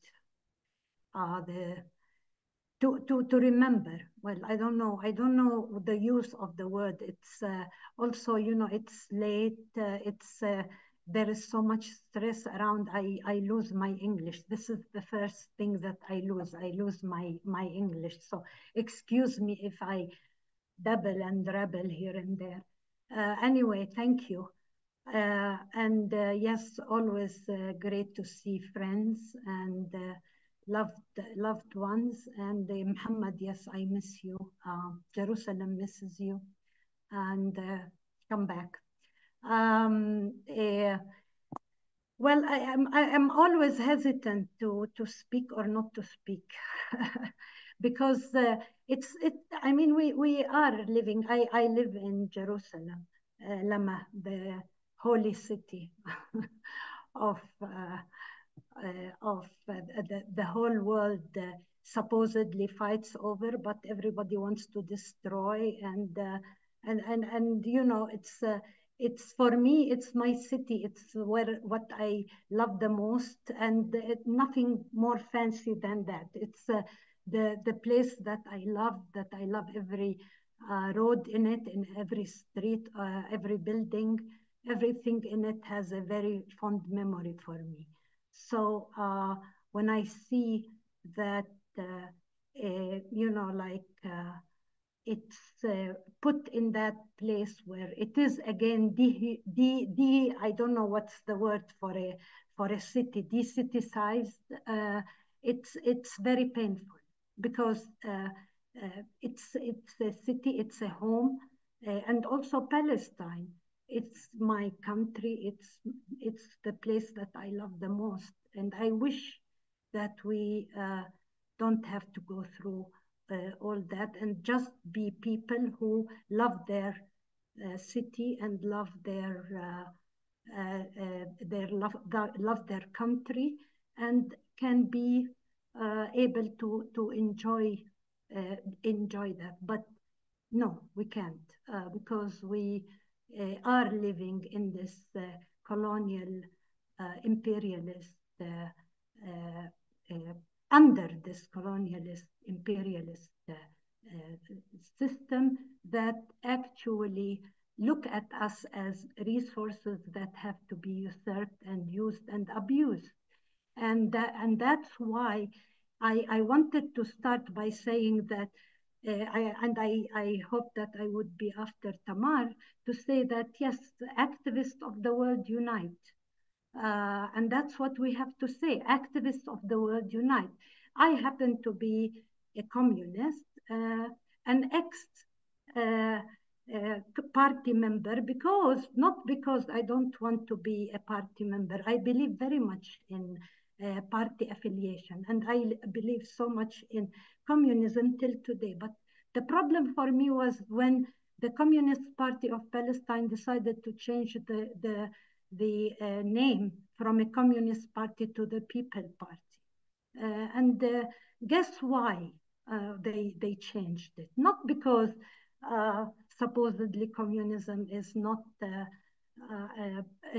important ideology, or it proved to be actually not doesn't work in the world. It's because supposedly the Saudis have threatened Yasser Arafat then that they wouldn't be funding the PLO if the PLO has a communist party among its ranks. And if the PLO has a communist party and called their communist party, then it cannot be funded by Saudi Arabia. And at that time, for me, then, it was like, well, that's a place where I should really stop and say, nothing should compromise the values, because the minute you compromise the values or your values, it's when in Arabic we say that the rosary just splits, because halas. So when we stick to values, it's not because we are dogmatic, because values is what brings us together. The values that we should have always stick to and not compromised by anything that was confronting us. We allowed ourselves not to be politically active and to say, for example, we as clinicians and doctors and health workers, and so, as that we have to maintain neutrality. No, we have to be first and foremost political, and we have to be, because everything, and I believe very much in what Cynthia Enlow said, the personal is political, and we deal with the personal. So the personal is political, we have to be political. And we have to be political, not only to be political in our work, but in our organizing. And I think that what we in Palestine have lost in so much was when there was a weakening of our political parties. Because political parties is where the work is sustained, the movement is sustained. Organizing is important, but it has to be organized around it has to be around ideology, and this ideology has to bring people together and get them to work and continue. So what I'm saying, what I wanted to say is, yes, we have to unite, we have to organize, and we have to organize around ideologies, because that's what keeps and sustain our movement. And the ideology has to be an ideology that is dealing with the root causes, and not with the with the how do you say, the appeals, or with the see, I lose my English, with the results, but with the root causes. And the root causes, we know, for all of us, we understand very well, it's the imperialism. So what I'm proposing here is that our activism, if to be effective, has to address the real issue. status. And we need to delve into what supports and sustains the destructive elements of capitalism and its tools. The discourse and action has to be political and not humanitarian, as the latter, though important, but will remain to be palliative rather than surgical. We need to be surgical. The war on Gaza have made us realize that we, as people, have allowed imperialism to grow and weaken our movements, and that the only hope for justice to prevail is to reclaim this lost power. Thank you, Habibti Rana. And if this is what it means to lose the colonial register of English, I think we all want to follow in your footsteps. And so many of us clinicians learn from you, your unbending ethics of liberation. Our next and second to last speaker is Sherena Razek. Hi, thank you so much for having me here. It's truly like the honor of my life to struggle alongside you all. Thank you for teaching me and teaching each other and teaching the world life every day. As Rafif Ziadah says, Palestinians wake up every day and we teach the rest of the world life. So I also have to disclose that I am not a clinician or a psychoanalyst, although I do dabble in the literature. I'm a PhD candidate and graduate student worker at Brown University, and I want to speak to you all today from my perspective as a diasporic Palestinian feminist union organizer in higher education specifically, and about our duty as workers to act, how we confront the Zionist forces in higher ed that seek to neutralize us, subordinate us, silence us, or train us into obedience, or exile us from the academy. But before I do that, I do want to briefly reflect on the struggle for Palestinian liberation and where labor fits into it, because I think labor often gets whitewashed. So I want to offer today a perspective on labor from below. Palestinian workers, obviously, settler colonization is often understood as a struggle over the land, which it is, but it was also and continues to be a struggle over labor.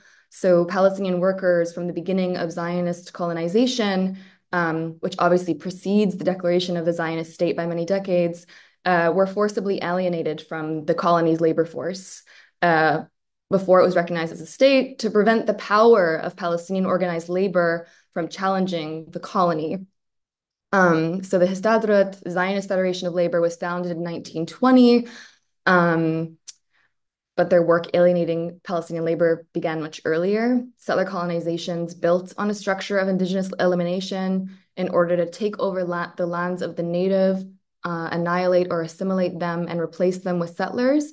And labor does play a crucial role in how settler colonization operates and also in how we can resist and dismantle it. So obviously, over a century now later, the labor kind of climate in Palestine and in the colony looks differently. But nonetheless, this Palestinian struggle through labor continues. And let us never forget that our people are the ones who staged and carried out the longest general strike in human history from April 19th, 1936 to October of the same year, which also instigated the eruption of the Great Arab Revolt.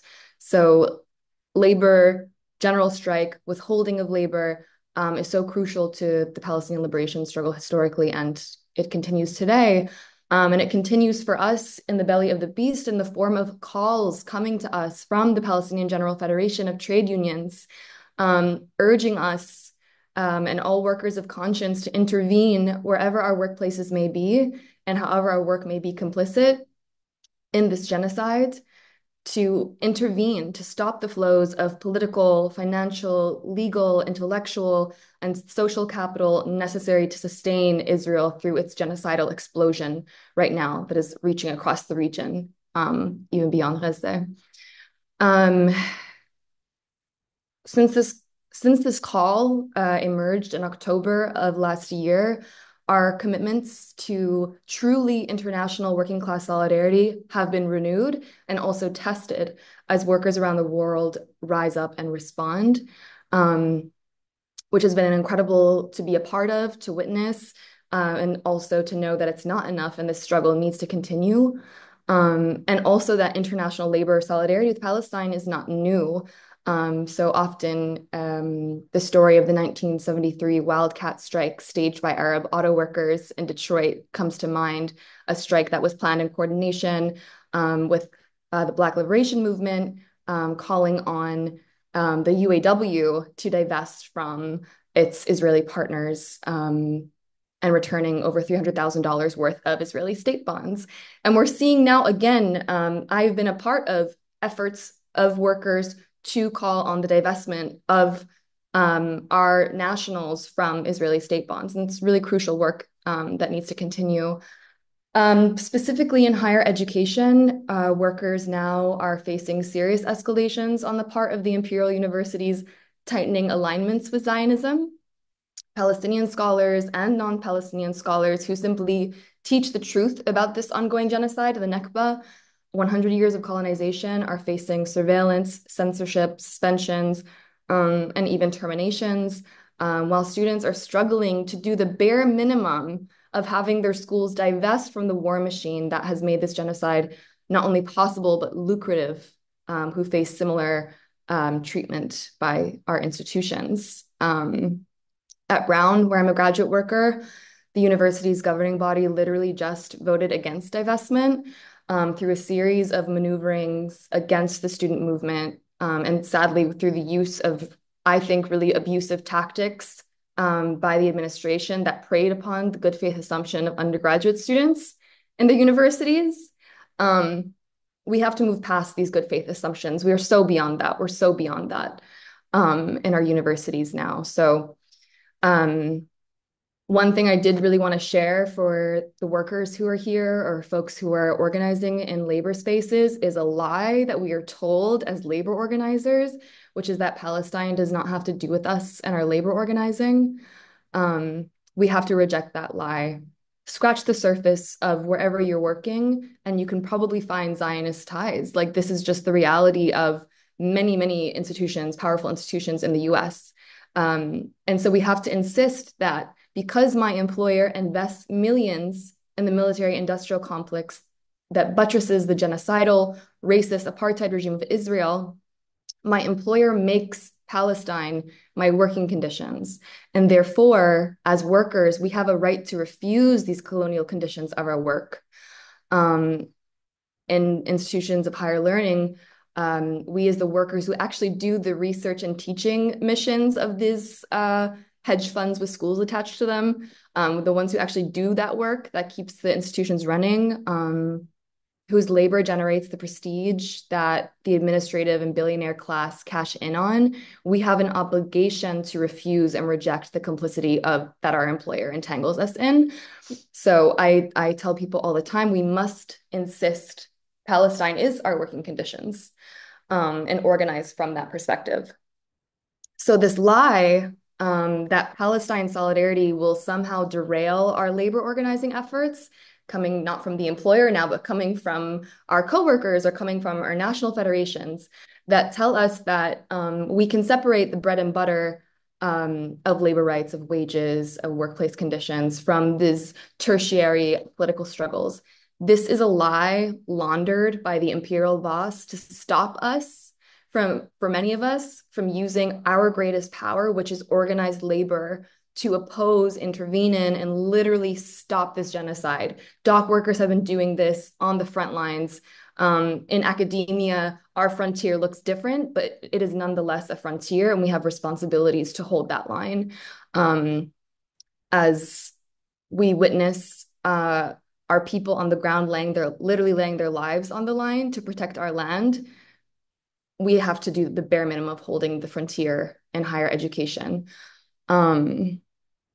So I want to include, just to close my remarks, a concrete example of what I mean about this lie and how I know it's a lie, which is from my own union. When we first started organizing at Brown,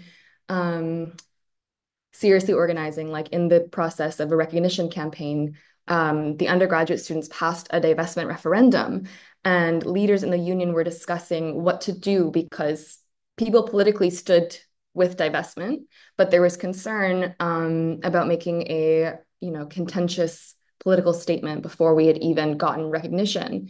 And these conversations happened, and ultimately it was decided that we had to endorse this divestment movement from the undergraduate students and their leadership on it. And now we have recognition. We're the fastest growing local in the state of Rhode Island. So it's absolutely a myth. Not only did our Palestine solidarity not derail our organizing efforts, it emboldened our union. It emboldened workers to fight and struggle alongside each other and see themselves as part of an international class of workers who have the power to dismantle Zionism, to confront capitalism, to change our working conditions, and to refuse the colonial conditions imposed on our labor. So this is how I see, from my perspective, an organized higher ed labor must act with this moral urgency and clarity. We're sold lots of lies. I'm grateful for Lara Sheehi for always talking about the psyops. This is the psyops in organized labor, right? That our political work is somehow can be separated out from wages. So we have to reject that lie. And in higher ed, we have to really honor, uphold, and act on the martyr and intellectual Basel al-Arsh's idea of the engaged intellectual, lest we make absolute hypocrites of ourselves. So thank you for having me. I'll leave it there. Thank you, Sherena. And you're bringing us to where the rubber hits the road. Thank you for that. So last but not least, my beloved friend, Sumaya. And then after Sumaya, we'll have a video to show you that Ian Parker has recorded for us. Thanks, Roula. I don't know that I have much to add. I'm also very impressed that we have all been here 2.5 hours, and it is still very intriguing and powerful. I'm going to try to keep it to exactly 3 minutes because my toddler is going to wake up probably in 5 minutes.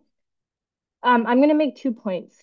The first, and it's been repeated a lot, about neutrality actually being an action, and neutrality being complicity. And I think this past year has proven that in more ways than one, in hundreds, thousands of ways, that silence is complicity. And that, in fact, that complicity, that silence and neutrality and action, whatever we want to call it, will haunt those who are committing it. It will be something that stays with them for a long time. It's not something that you do and you move on with your life, because it really goes against the grain of how we exist in society.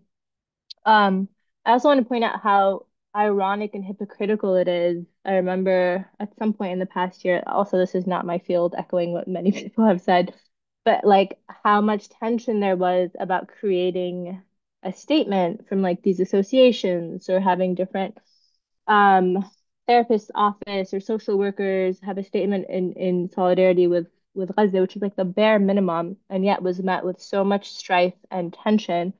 And it's hypocritical for so many reasons, but perhaps one of the main ones is just the fact that the US government, Israel too, of course, but also the US government is known to have used psychological torture, right? Against prisoners in US prisons, against prisoners in Guantanamo, against prisoners in black sites across the Middle East. And then, of course, certainly aided and funded the psychological torture of Palestinian prisoners in Israel, and then everything that is happening in Gaza. The taking children away from their mothers, the bombing of hospitals. I mean, the list is long, but all of the psychological torture. And to think that they have the audacity to say, these associations, that we need to be neutral. We need to be, so that we can't be political about this when it is so seeped in politics. And that you cannot, not only can you not divorce politics, but you also can't divorce class. And I think a few people touched on class, and I don't have time to go into it, but I think also class plays such an important role when we're talking about both the existence of Israel and like it's the way it came to be through imperialism, and then why the US continues to sustain it. when the majority of Americans are against it, but there's a class of people that is making so much money off of it, not just in the United States, but also across the Middle East and in the Arab world, where there are upper classes that are actually benefiting from the killing of their own people. That's my first point. The second is more of an action one, that I think we are strongest in the industries and in the arenas of our everyday lives, right? Like, I think when we go out to march in a big protest, that's great. And that's, of course, incredibly important and powerful. And still, I think equally powerful, if not often more powerful, is how we organize, how we agitate, how we talk to people, and how we push within our workplace, within our campus, within our labor union, as others have said, because that is where we have the most impact and that is where we have the most influence. And it might seem small and it might seem frustrating because it often starts with just a few conversations, but it is actually in those places that we are able to achieve big things and draw connections between struggles, which the reality is in the United States, like that's what we have to do in order to shift the needle. We need the masses to be on our side. And they are, but they are not organized, to Tamar's point. And in order to get them organized, we start with the places of influence that we have. And the last thing I guess I'll say is that there's often this like repeated mantra that like there's an appropriate place for politics and then there's like inappropriate places for politics. And this has certainly come out a number of times around Palestine. And I think it's really important that we assert and reassert that actually there is no place that is inappropriate to talk about a genocide that is unfolding in real time in front of our eyes. That in fact, every single place from your child's daycare to your workplace to your campus to like, I don't know, the halal part, that it is appropriate to talk about the genocide. We can talk strategy, which is a little bit of a different thing and like what's strategic, but that in fact this should infringe on every single aspect of our life, no matter what. And the last thing I'll say to end is that I think one of the powerful things about this, this convening, and thank you to Roula and Lara and others, is that it's not just about intellectualizing this. It's about what action comes of this. And I think that's really, really important as we think about what we want to organize and what events we want to organize and what discussions we want to have, that we don't just intellectualize genocide and trauma, but that we are taking this and putting it into action. And thank you for having me here. Thank you so much, Sumaya. And we will be watching a very short video from our comrade Ian Parker from the Red Clinic, and then we'll wrap up just a couple minutes.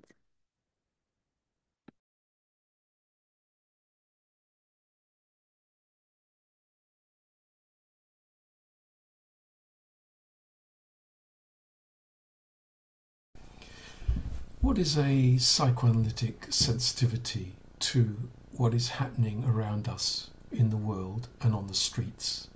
One that's driven by us as radicals involved in psychoanalysis.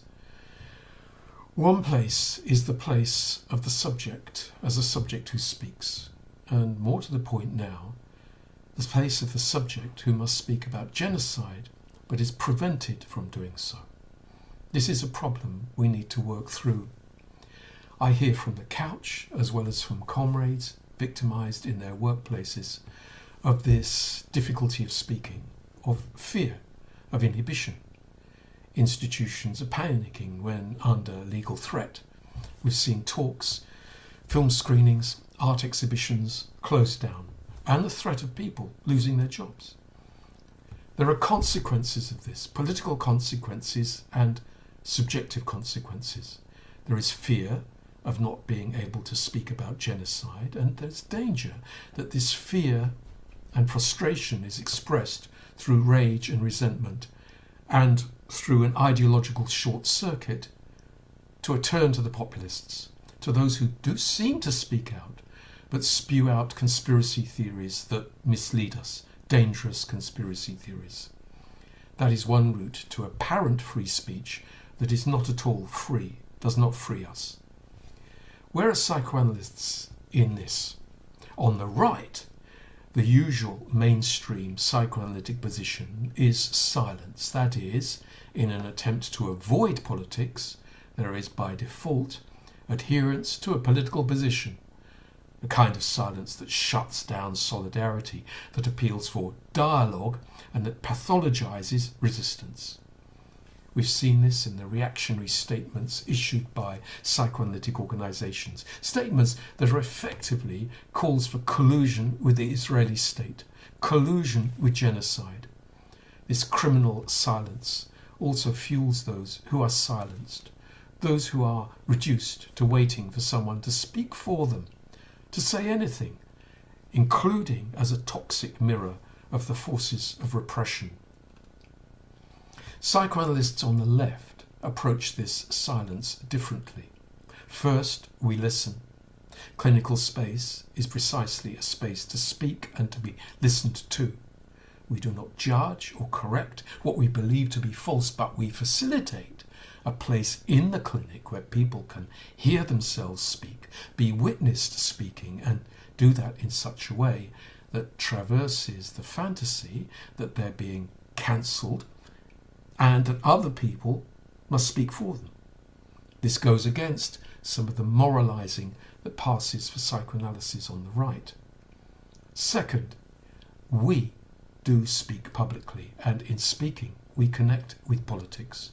We make it clear that there is no such thing as neutrality, no such thing as a non-position, no retreat into balanced so-called dialogue that seems to honour all views as if they were equivalent. By virtue of this, we cut across the banalised psychoanalytic discourse that operates as an ideological warrant for repression and for populism on the right. Our insistence on speaking does not mean that we position ourselves as individual tribunes for the truth, as if we are the only ones who know the truth, but through engaging in a collective process of resisting genocide, speaking together and building resistance that moves from speech to action.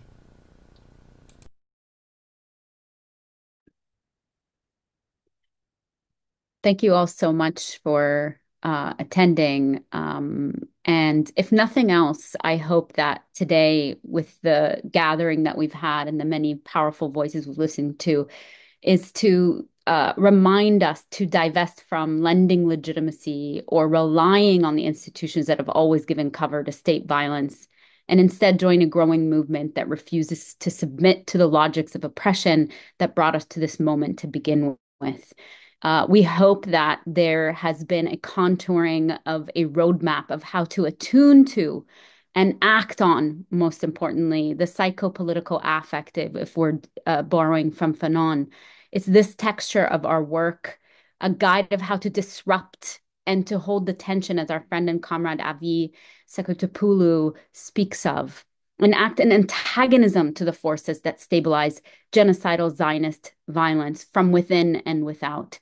I'll also say normalize talking about Palestine, but more so normalize acting for Palestine and denormalizing and denaturalizing settler colonial domination, extraction, and exploitation. And by extension, then we're talking about Zionism and U.S. American empire. Thank you, everybody. Thank you to all of our speakers. Just another thank you to name you by name: Hannah, Yazan, Lama, Muhammad, Shana, Razzan, Malcolm, Rana, Tamar, Aziz, Ian, Elena, Rana, Sherena, Lina, Sumaya, and of course, to Roula, Habibti. Thank you so much for sharing this space with me, and to Luke at the Red Clinic, the Greene Clinic, and the Psychosocial Foundation. يعطيكم ألف عافية وتحيا فلسطين.